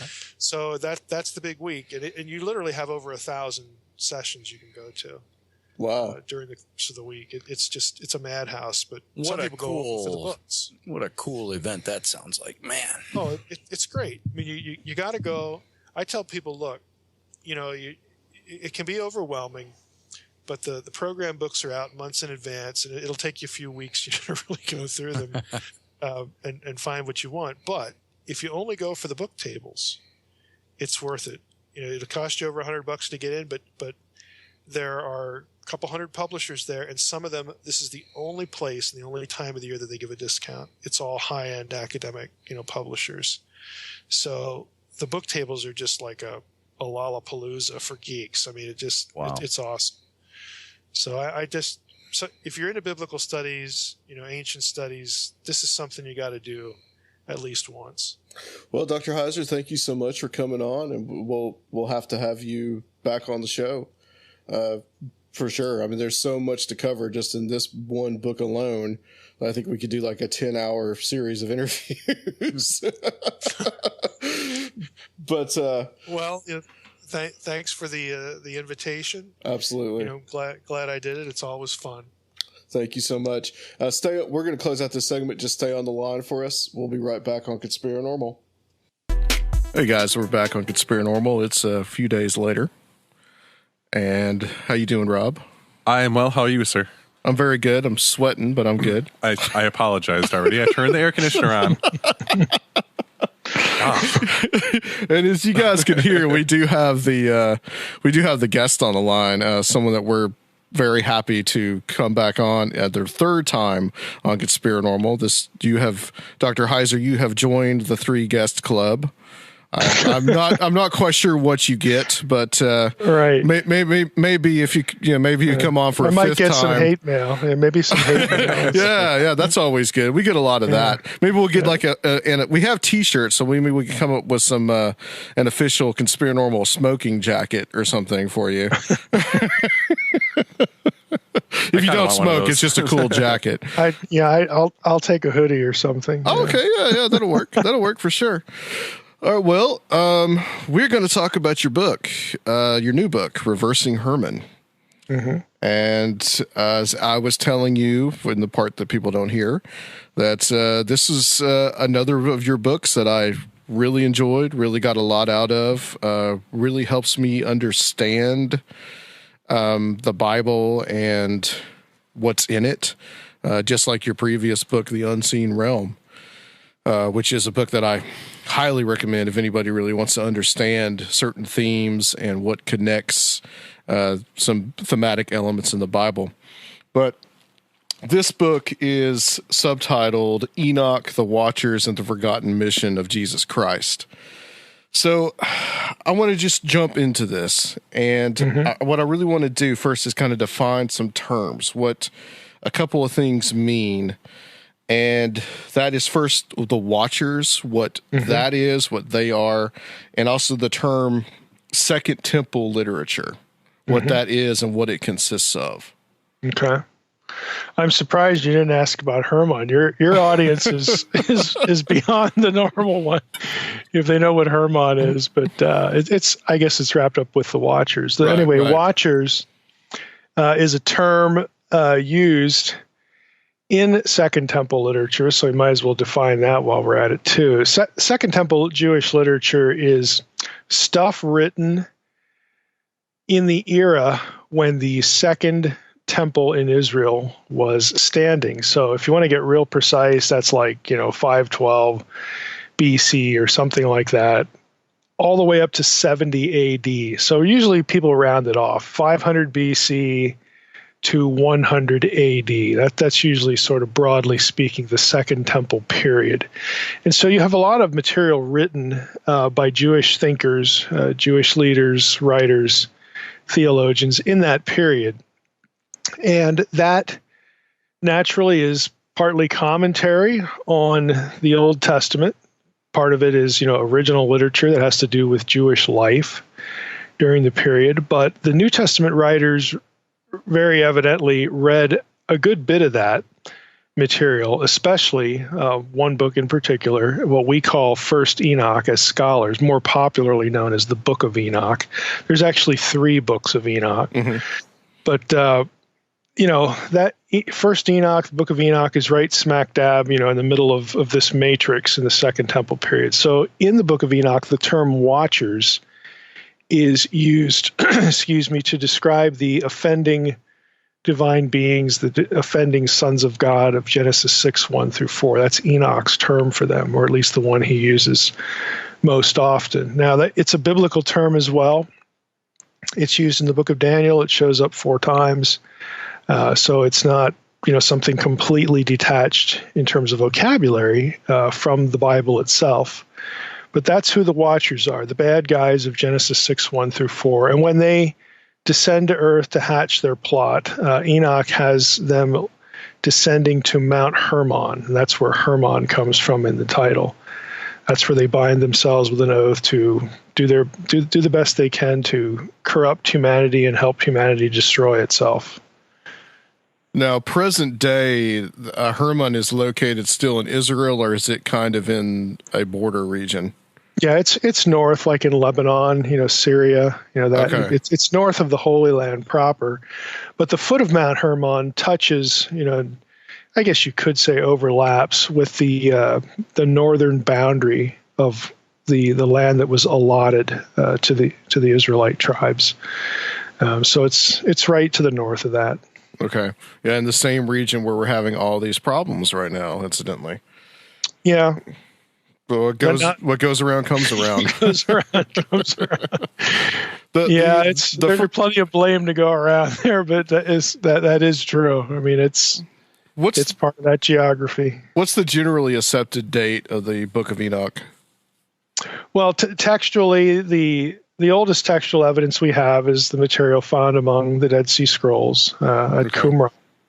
So that's, we'll just use round numbers, 200 BC. But, scholars figure, well, if we have fragments of it here from 200 BC, it's probably at least 100 years older. So you'll see, people date it to 300 BC. But again, sometime in the Second Temple period.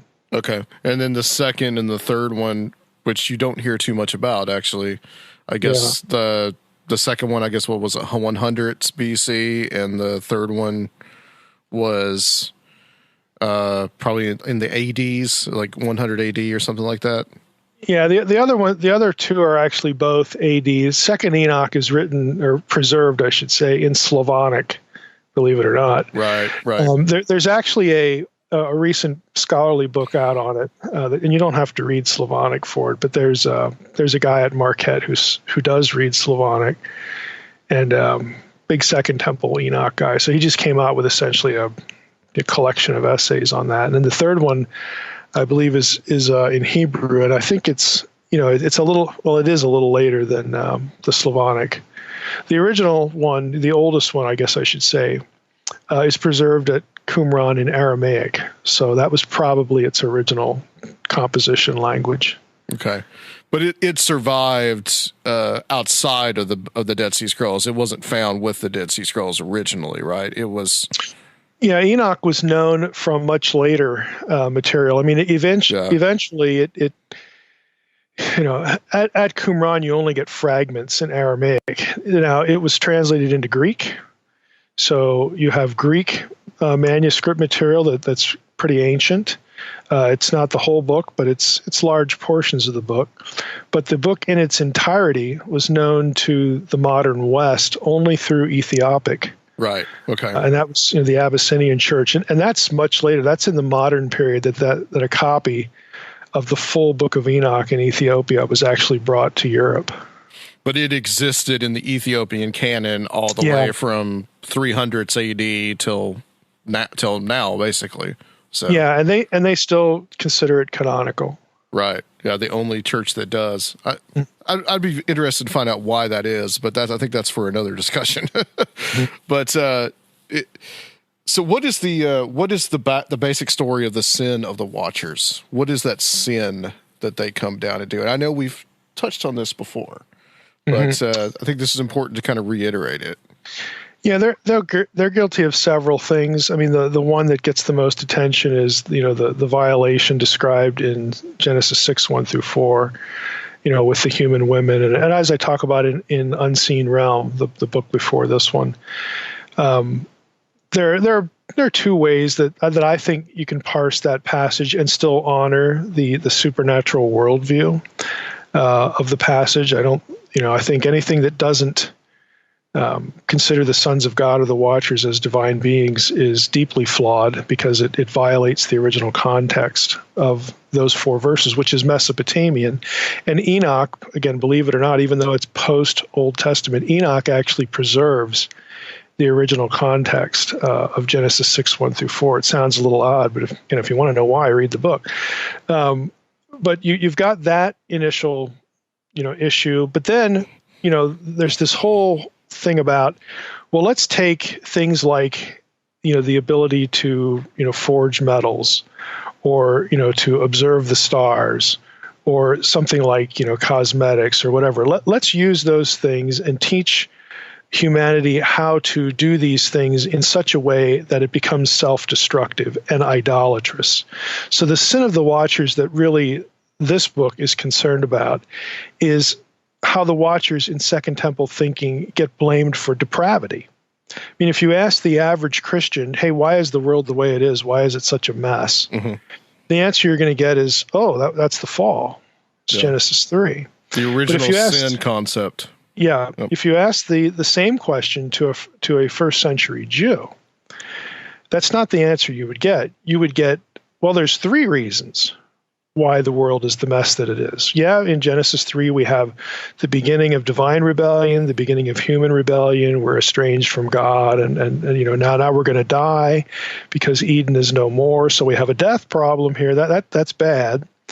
But we also have what happened in Genesis 6:1-4.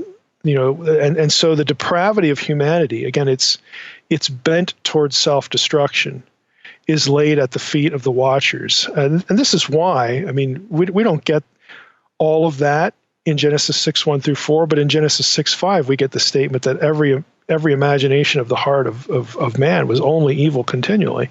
And what you miss is the backstory, again, that has a Mesopotamian counterpart, but is actually preserved in the Book of Enoch. Let me just pause there. The way we know that, the simplest way to explain that is, when you get to 2 Peter and Jude, they refer to the angels that sinned. Angels is plural. Isn't that a profound observation? But you get angels that sinned, and there is no other candidate for a corporate angelic sin in the Old Testament. This is the only passage you can go to.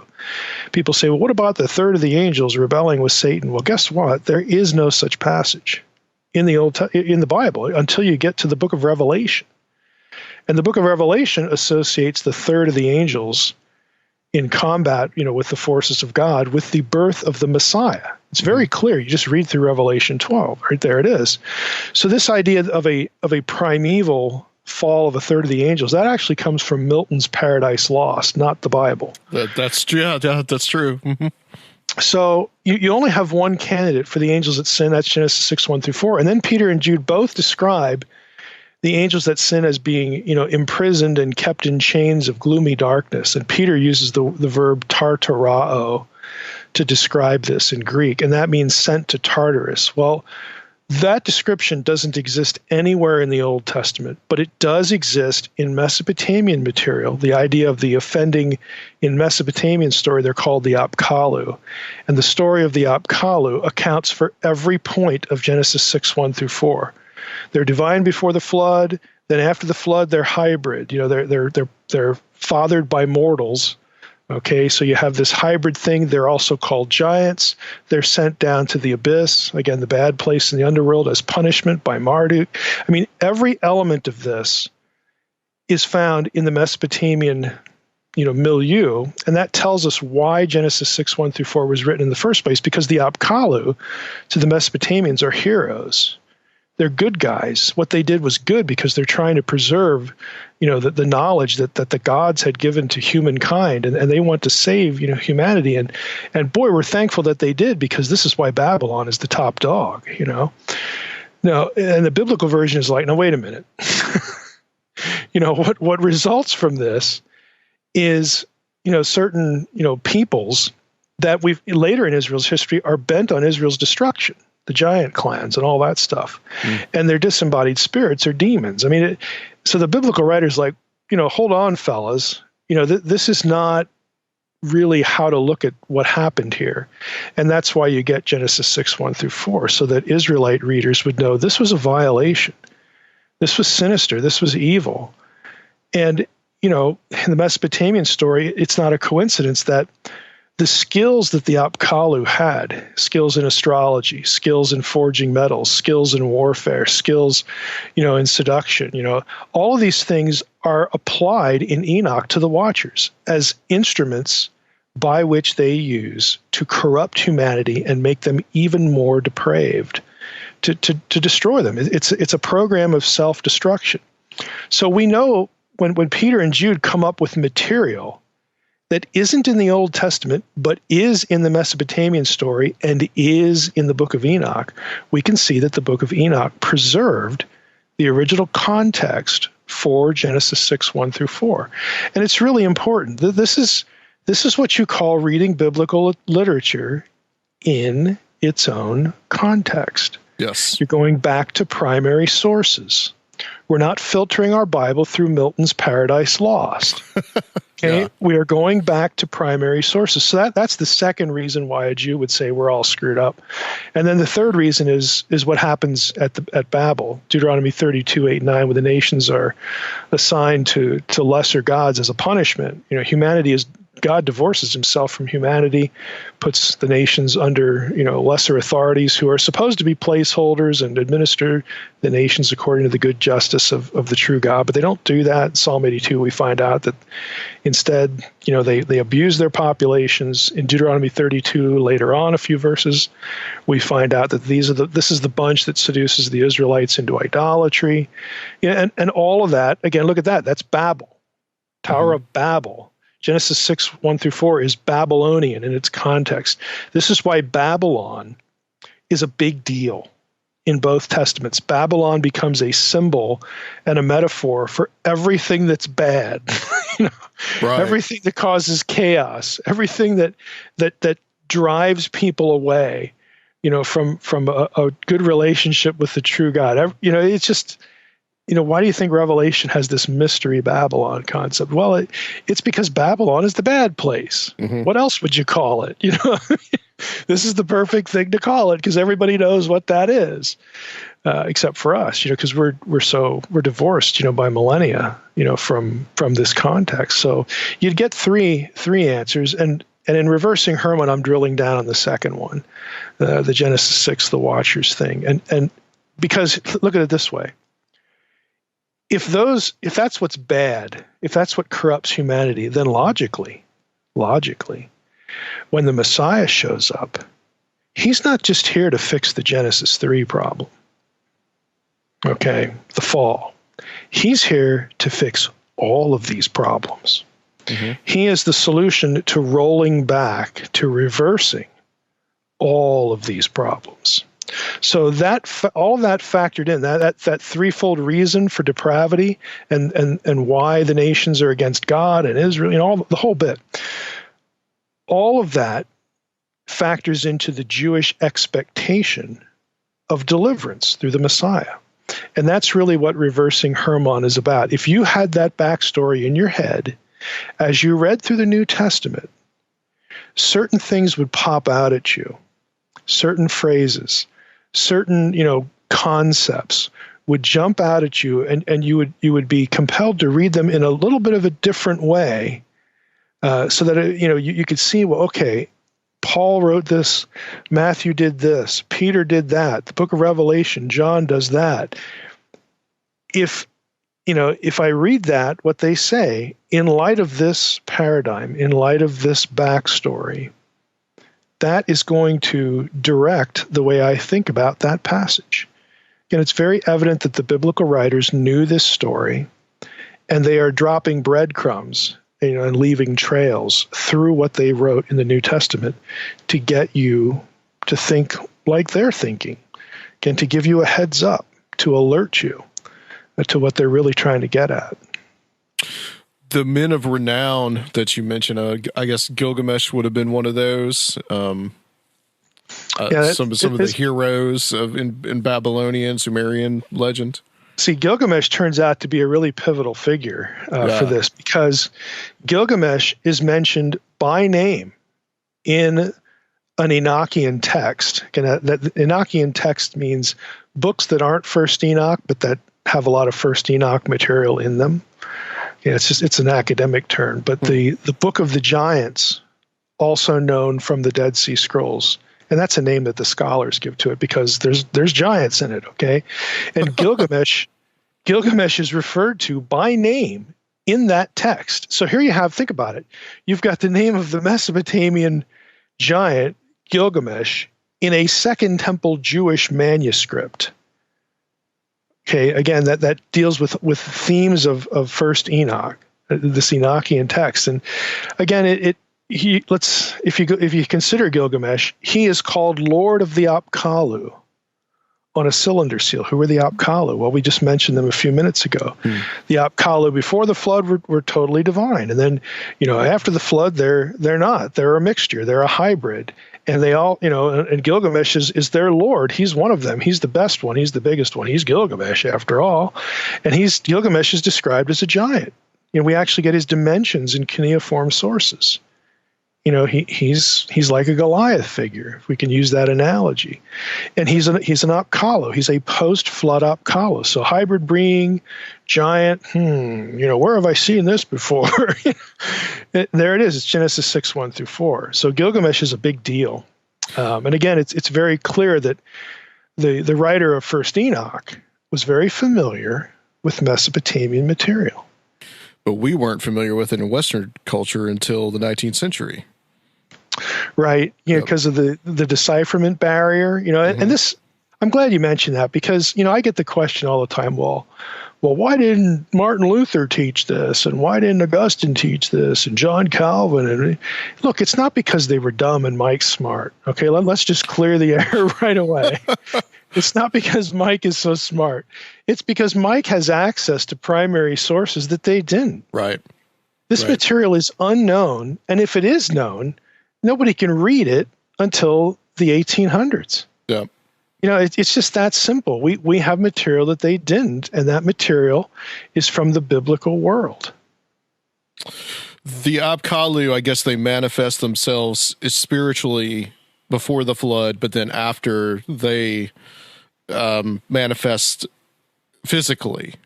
Is that the gist of it? And then also, do they mate with human women, as is described in the book of Enoch and in Genesis 6? Yeah, there's a particular cuneiform text that gives a list of Apkallu. I don't know if you remember this from reading the book, but there's one that gives a list of the Apkallu, and of course, what you have there is you have a name of a post-flood king, and then an Apkallu name next to him, because he's the one who, the this is the Apkallu that helped this king, rule, help make him a smart guy and make the right decisions and whatnot. So the Apkallu prior to the flood are only referred to as divine beings. And then after the flood, you have this description that they are of human descent, is the actual phrase that shows up in this particular tablet. And so, again, this tells scholars that something happened with the Apkallu, that after the flood, they're now part human and part what they were, divine. So you have that issue, and then you have the Apkallu again. Gilgamesh is the primary example. You have the Apkallu again as, I'll just use the word people. Okay, again, Gilgamesh is described as 2/3 divine, 1/3 human. So you have figures like Gilgamesh, who are, again, the same percentage, and that's also the same percentage attributed to other Apkallu.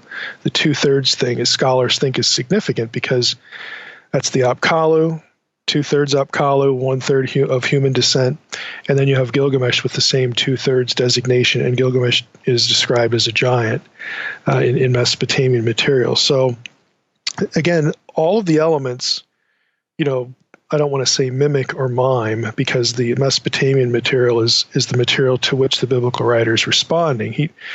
Evidently the biblical writer knows the story, and Genesis 6:1-4 is offered as a theological polemic or corrective, or hey, it's a heads up. Yeah, this is the way it was, but this is not good. Mm-hmm. This is not a good situation. In fact, again, as history runs its course, what comes out of this are our worst enemies, our worst nightmares. Again, the giant clans who are descended from the Nephilim, according to Numbers 13 and Deuteronomy 2 and 3, that were bent on our destruction. So, the biblical writer wants us to know, A, the outcome of this was really bad, not something we should be thrilled about, and B, this was part of what the Watchers did to help us destroy ourselves. Again, just to turn us into idolaters, again, so that we would be driven from Yahweh, to destroy ourselves, with the way we live and behave, warfare, again, immorality, all this sort of thing. Either way, that we are going to be divorced from the true God. And again, that's what they want. But you're not going to get that impression just reading the Mesopotamian story. You're going to look at them and say, "Oh, aren't these wonderful guys?" Yeah. Look at how they saved civilization. Aren't they wonderful guys? Started civilization in many ways.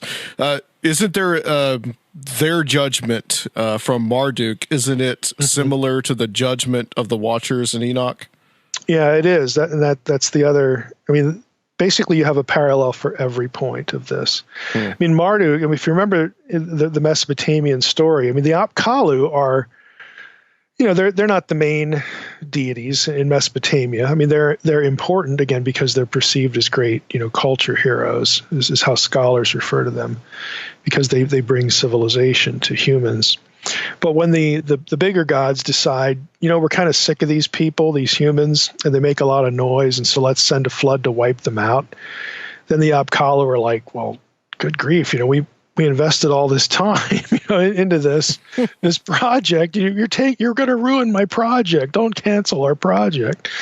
So, they apparently, again, what we have with the text, how else do you become hybrid? You gotta merge the species, so to speak.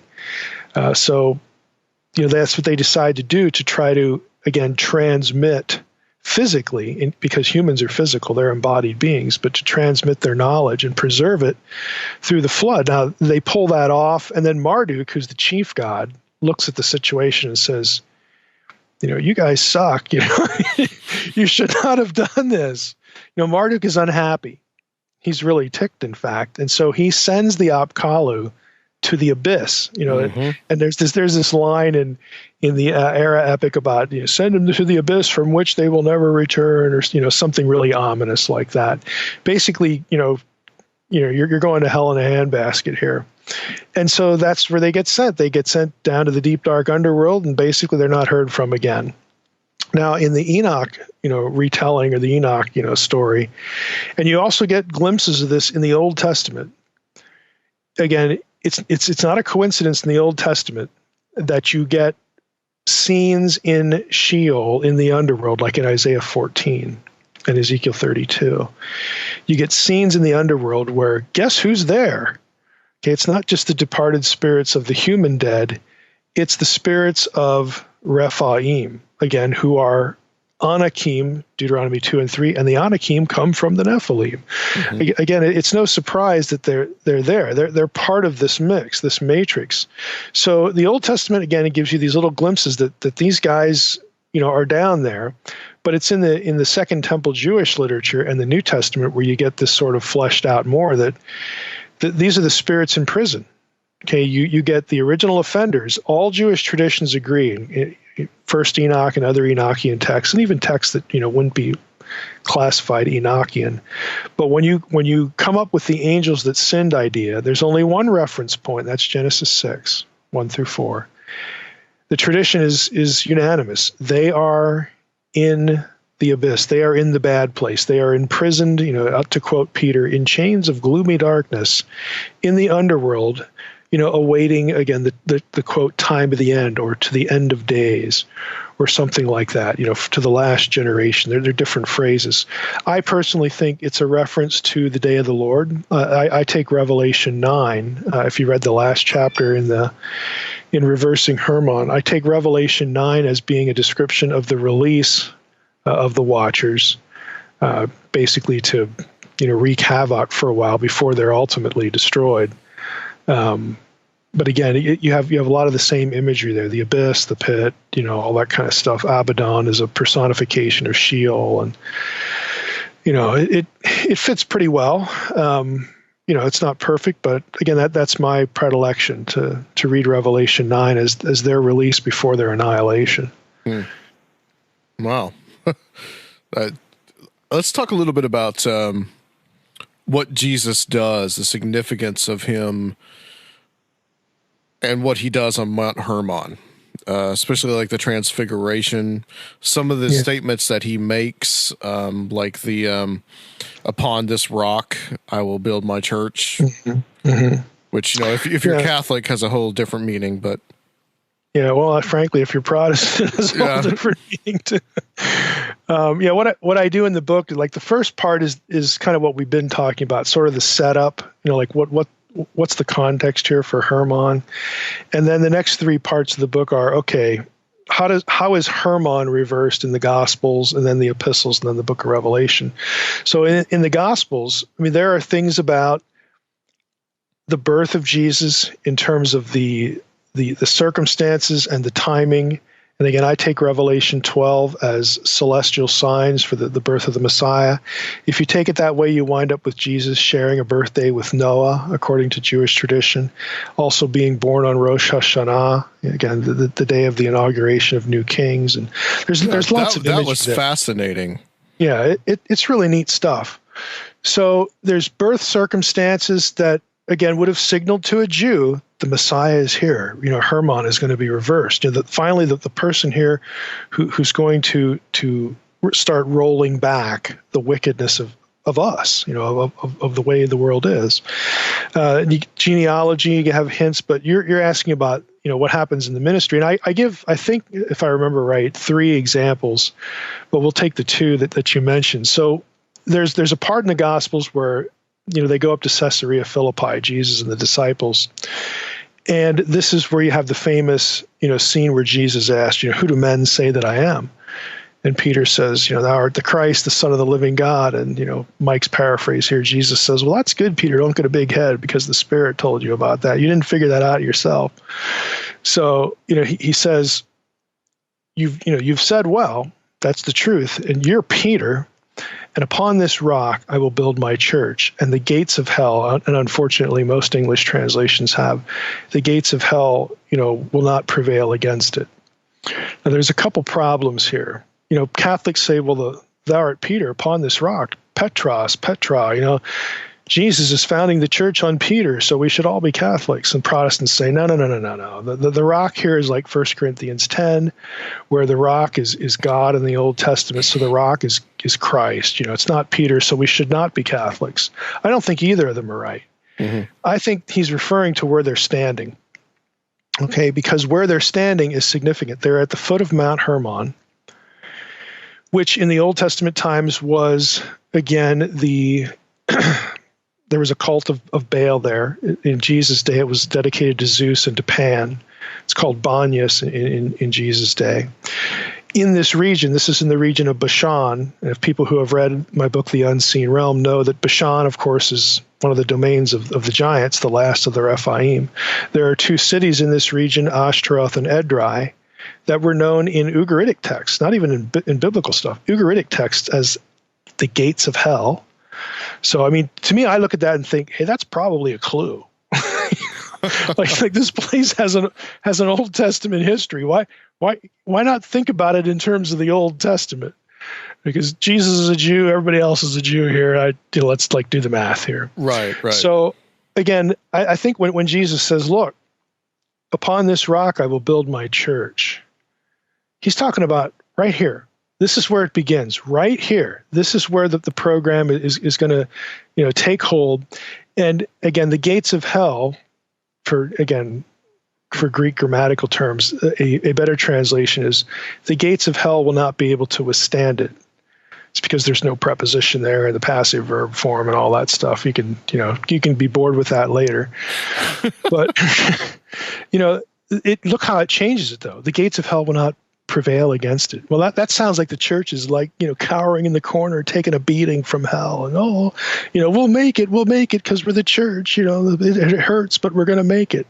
No, if you translate it the proper way, the gates of hell will not be able to withstand it. It's the church administering the beating.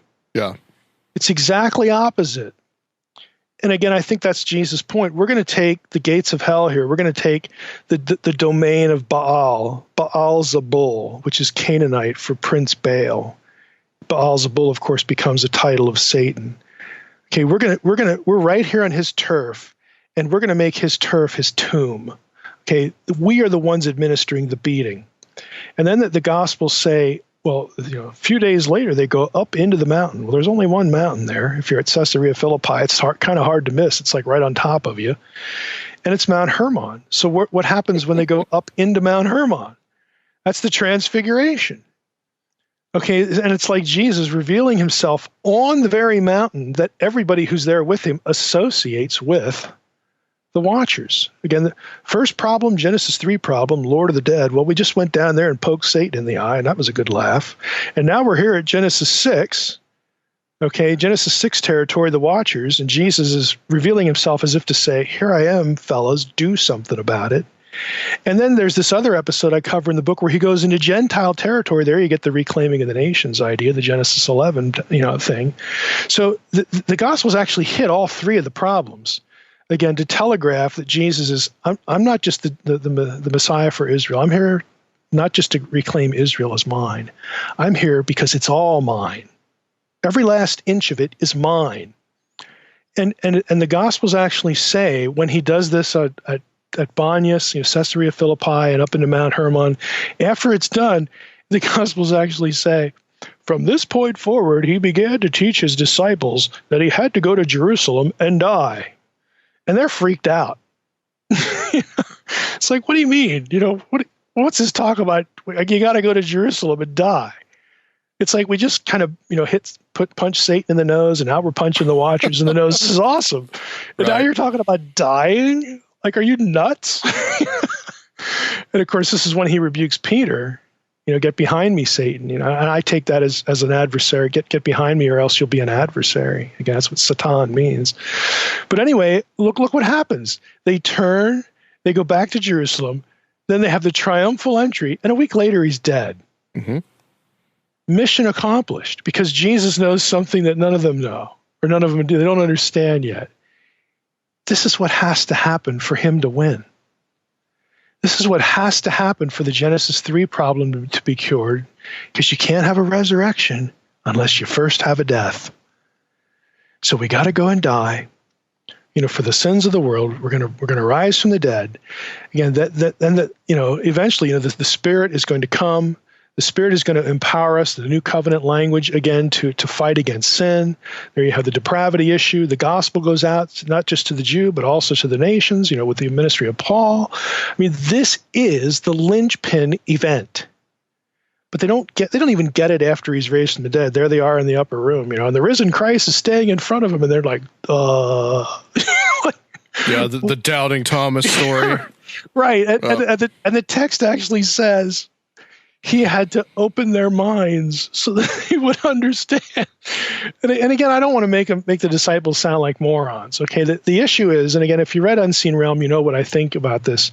I think that prophecy was deliberately cryptic, because I take what Paul says seriously in 1 Corinthians 2, that had the rulers of this world known, and that's a phrase he uses for the powers of darkness elsewhere.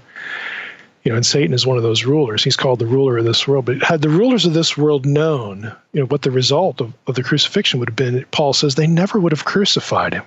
Mm-hmm. Again, they're not idiots, but they didn't know.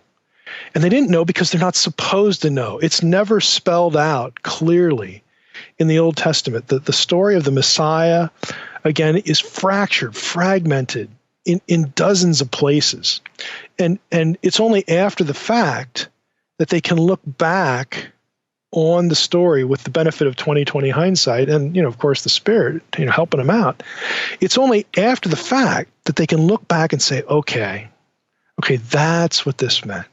Okay, I see the analogy between this thing and that thing. And they piece it together after the fact, and that is the way it was designed. And it wasn't collected all in one book at the time.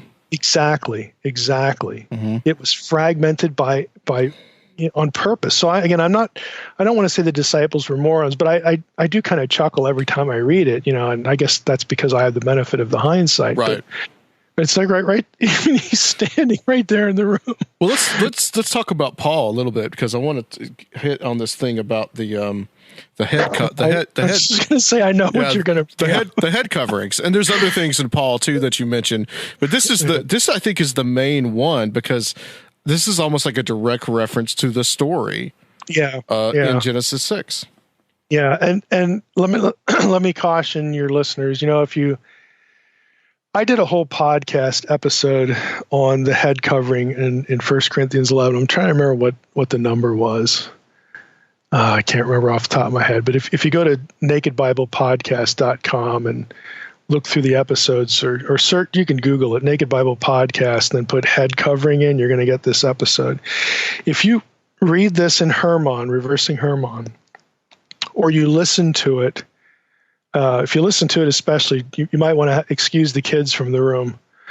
But this is going to sound like the craziest thing you've ever heard. Oh, yeah.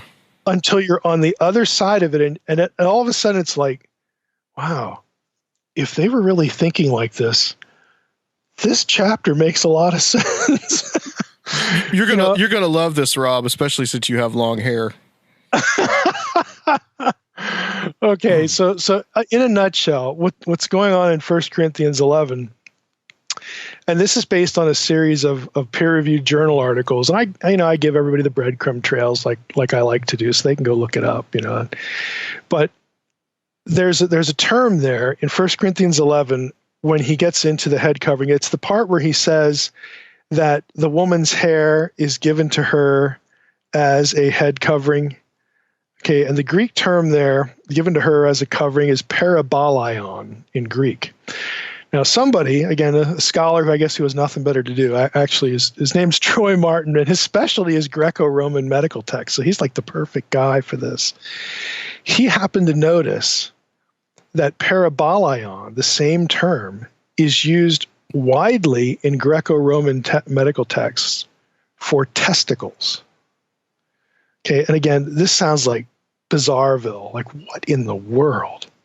Her hair is given to her for a testicle? Like, what in the world is going on here? Well, again, his series of articles, I think, were fascinating because he goes back into the classical Greek text, the medical text, including people that we know, like Hippocrates, the Hippocratic Oath. These were the authorities of the day. And here in a nutshell is what the idea is. They believed at this time that a woman, her hair was an aid to fecundity, to the ability to have children. Again, which to us sounds nutty because we know about genetics and all this. We can make babies in a petri dish now. Well, they couldn't do that. They don't know about this stuff. But they thought that a woman's hair assisted her in becoming pregnant. So when a man and a woman had sex, they believed her hair sort of functioned to draw up the semen into her womb so that it would assist her in becoming pregnant. The longer her hair was, the more suction power her hair had to draw the semen up from the pelvic region into her womb and then plant the seed, plant the child. And this is why it was wonderful for a woman to have the long hair, because chances are, she's going to have children, and we love children. Children are a big deal. It was also conversely why it was a shame for a man to have long hair, because a man's job was to eject the semen, not to retain it within his body. You actually have Greco-Roman medical texts that use the hair length as fertility tests and infertility tests, for women in these ancient texts. So, Martin goes through the whole thing. And I remember the first time I read this, and again, at the beginning, I thought, this is insane. How did this get published? But then when I read it, it's like, holy cow, this just makes sense. I can't believe it, but and I actually wrote to him and thanked him for his article. And I asked him this question. I said, now your article doesn't mention anything about Paul's line in the midst of this, that, about the head covering. You remember, it's like, let me back up. If you think this way, of course, when Paul says, hey, when you go to church and pray, you should have your head covered, women. Well, if you think it's part of your sexual prowess, your ability to conceive, well, it becomes an issue of modesty. And then later on, when he talks about that the hair is giving to her for her glory and a covering, and again, this whole idea of, immodesty is still in play because, we have another thought added. Paul said, now you should also, not just because you're in church, keep your hair covered, but you should also do it because of the angels, which we look at and go, we think, oh, it's just a throwaway line, or like, Paul must have lapsed into sleep, or, he ate something that didn't agree with him. 1 Corinthians 11:10, this is a symbol of authority to, on your head, because of the angels. And the idea, again, is still modesty, that you need to be careful, what you do while you're in church. You also need to, again, have, the man that you're with, again, presuming that this is your husband, he is, again, someone that you need to do this to show loyalty to show fidelity to, and to, again, cryptically, you need to let it be known that you're spoken for. That sort of kind of mentality. And so I asked Martin, I said, now, do you think that Paul put this line in about the angels because of the Enoch's Watcher story? And he wrote back to me and he said, absolutely. Now, for this particular chapter in the book, I used a different article by Lawrence Stuckenbrook, who's also an Enoch specialist. And he does a really nice job of going through the alternative opinions, and he winds up at the same place. That apparently Paul, by issuing this warning, this one little line in the midst of this passage about sexual stuff, it's not a prophecy that Genesis 6 is going to happen again. Paul's not saying it is happening again, but apparently he was concerned that it could. And so he's like, we don't ever want to see this happen again, because we know how it affected humanity in terms of our depravity. So you better have yourself, covered when you need to. Yes, your hair is for a covering and all that. And it's going to help you, sexually and blah, blah, blah, blah, blah. You need to be modest. You need to be loyal to your husband. Again, you need to not do anything that would, be a violation of the bond with your husband, or flaunt your sexuality, or do anything like that because of the angels. In other words, it's a warning. It's a heads up. It's a boy, We just don't ever want to see this again. And again, that sounds like absolute crazy talk. Again, because we come from a different world. But if there's a theme to what I do, like an unseen realm, and that now this book, Reversing Hermon, you either believe that the biblical writer wrote what he wrote to the audience that he wrote it, wanting to be understood, or not. Do you really want to understand the scripture? If you say you do, then you need to have the first century Jew or the Israelite, whatever is relevant in whatever passage. You need to have those people in your head. Now, you can still get the gospel without it. You can still get important points of doctrine without it. There's some things that are just hard to miss. But if you really want to understand scripture and how passages fit together, you need to understand the conceptual world that they're in, how they think. And that means you got to take scripture in its own context, not the one you impose on it, not your denominational tradition, but the context that produced the thing. And that frightens people on occasion. I mean, I'll be honest with you. I do get the email that you're freaking me out, or this is heresy, or no, it's just the Bible. It's just the Bible. I've said many times on many shows, maybe on this one at one point, but I'm just no longer going to protect people from their Bible. Yeah, I think it's a disservice. It wasn't given to people so that you couldn't understand it, or that there's just parts in it that God doesn't think that you should be able to understand. That's nonsense. It makes sense. It makes sense because you have to have it in the context of the time, and you have to have it in the context of the culture.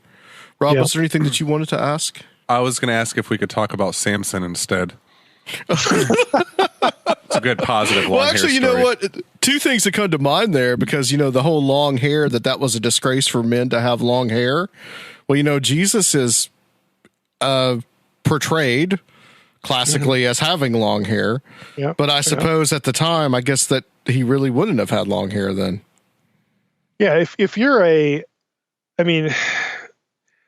there's a couple ways to look at it. Now, Paul, you have Gentile culture, you have Jewish culture, okay? Now, Paul, of course, is writing to a Gentile audience. Mm-hmm. And Paul is very well read, because he's Paul. He was educated under Gamaliel, but he's quoting Greek poets all the time. He has the best of both worlds. He's very educated. He was a Roman citizen, so when he was a Roman citizen, he knows his stuff pretty thoroughly.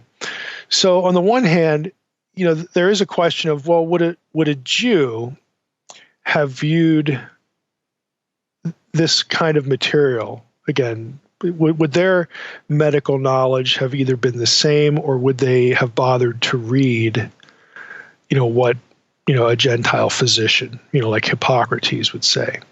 And it's hard to know, again, how much they would have imbibed in that literature. It probably depended on how, I hate to use this sort of modern Christian word for it, but how worldly you thought it was. It's hard to tell. Well, the one thing we can know for sure, though, is that they didn't have advanced medical knowledge, beyond the Gentile, and both parties, both Jew and Gentile, do use the same planting metaphor for having children and assessing infertility. There's no such thing as male infertility at this time in either culture, for instance, and that's because of the idea that well, look at the book of Hebrews. This idea that Levi pays tithes, to Melchizedek because he was in the loins of his father. I mean, this idea that you can have a whole human person inside a male, we know is not correct. If you care about the biblical definition of personhood, and you should care about that if you care about things like abortion, then that statement there is not tenable. I mean, it's a non-scientific statement. But, okay, that's what it was. They believed that that life resided in the male, and it was deposited, it was planted in the woman, kind of like seed in the garden, and then it takes hold and grows, and then, we have a birth. So that if a woman couldn't have children, she had a problem, or either God was cursing her, or there's just something wrong with her. There was no sense that there could be a male problem, because hey, I'm depositing the seed. What else can I do? That's just the way it was, in both cultures. So, well, it even goes to the modern era, because Henry VIII blamed his wives for not giving him sons. Yeah, there's something wrong with you. Yeah. In the time that we have left, Dr. Heiser, I know that you got to get going, but I do want to say that you are going to be at a conference in Roswell, New Mexico, coming up very soon. At the end of June. We are also going to be there with our common friend, Guy Malone. Okay. You'll have to introduce yourself. Oh, yeah. Well, I definitely will. But, I just want to talk a little bit about that and what you might be doing there and talking about there. Yeah. I mean, I do other stuff besides biblical studies, straight biblical studies. That's my training. I'm a biblical scholar, but, I really care about pop culture, post-Christian culture, internet culture. And for a lot of people, their beliefs, their substitute for theism, their substitute for Christianity. Their reality is really formed on beliefs about, extraterrestrials, ancient astronauts, that sort of thing. And this is hugely popular. I mean, Ancient Aliens, I shudder every time I think of this, but it's in its 11th season, which just seems unthinkable. But it is, and so I try, to be, a voice in that sphere to get people who this is their faith, this is their worldview, this is their religion, to at least get them to the table to try to have a discussion about spiritual things, and maybe to get them to think better about the Bible and whatnot. So I have been in Roswell a few times to speak at conferences, and I'm going to be there again the whole time. I think the dates are 29 and 30 June, and then July 1st and 2nd. So I think I speak once each day on different topics like, could Christianity sustain an extraterrestrial disclosure, and, why Ancient Aliens really isn't helping UFO studies, and, just a whole variety of things, what sort of evaluating. I think one talk is evaluating the logic of the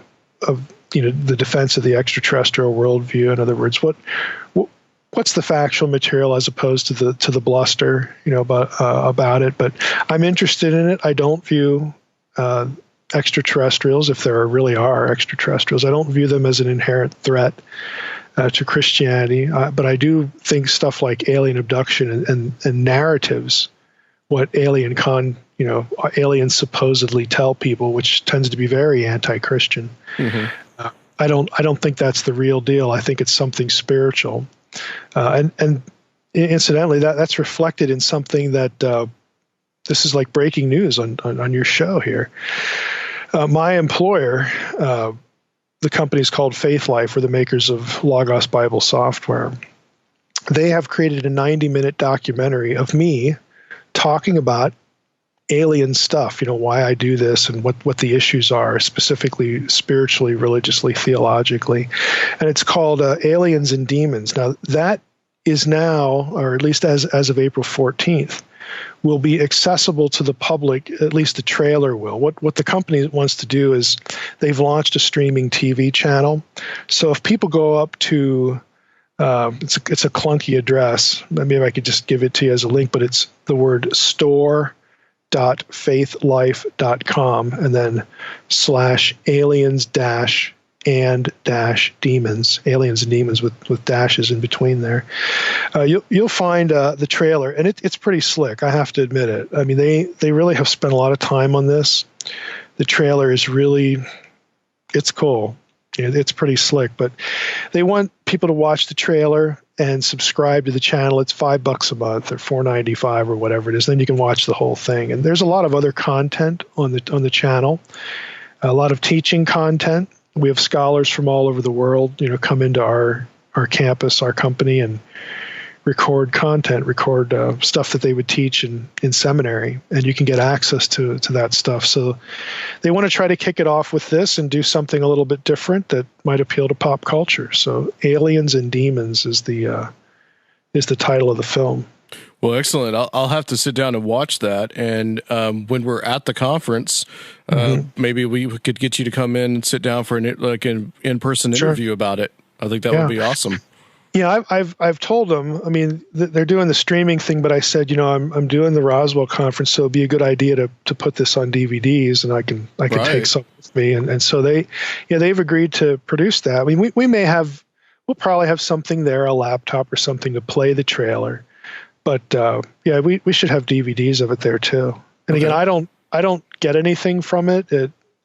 I don't get royalties or anything because this, my salary covers, this kind of effort. But I'm glad they took it on, because I think it's important. Well, excellent, Dr. Heiser. Thank you so much. Where can people get Reversing Hermon and your other awesome books? Yeah, Reversing Hermon you can get on Amazon. A lot of people have sent me pictures of they found it in their local Barnes and Noble, so you could check that out too. But definitely on Amazon, and all my books you can get on Amazon.com. Absolutely, and I highly recommend them if you really want to understand the Bible and kind of like its cultural and its linguistic context. Dr. Heiser is your guy. So, Dr. Heiser, thank you so much. Stay on the line for us. We're going to close this section out. And, guys, we'll be back to close this mega opus of a show on Conspirinormal.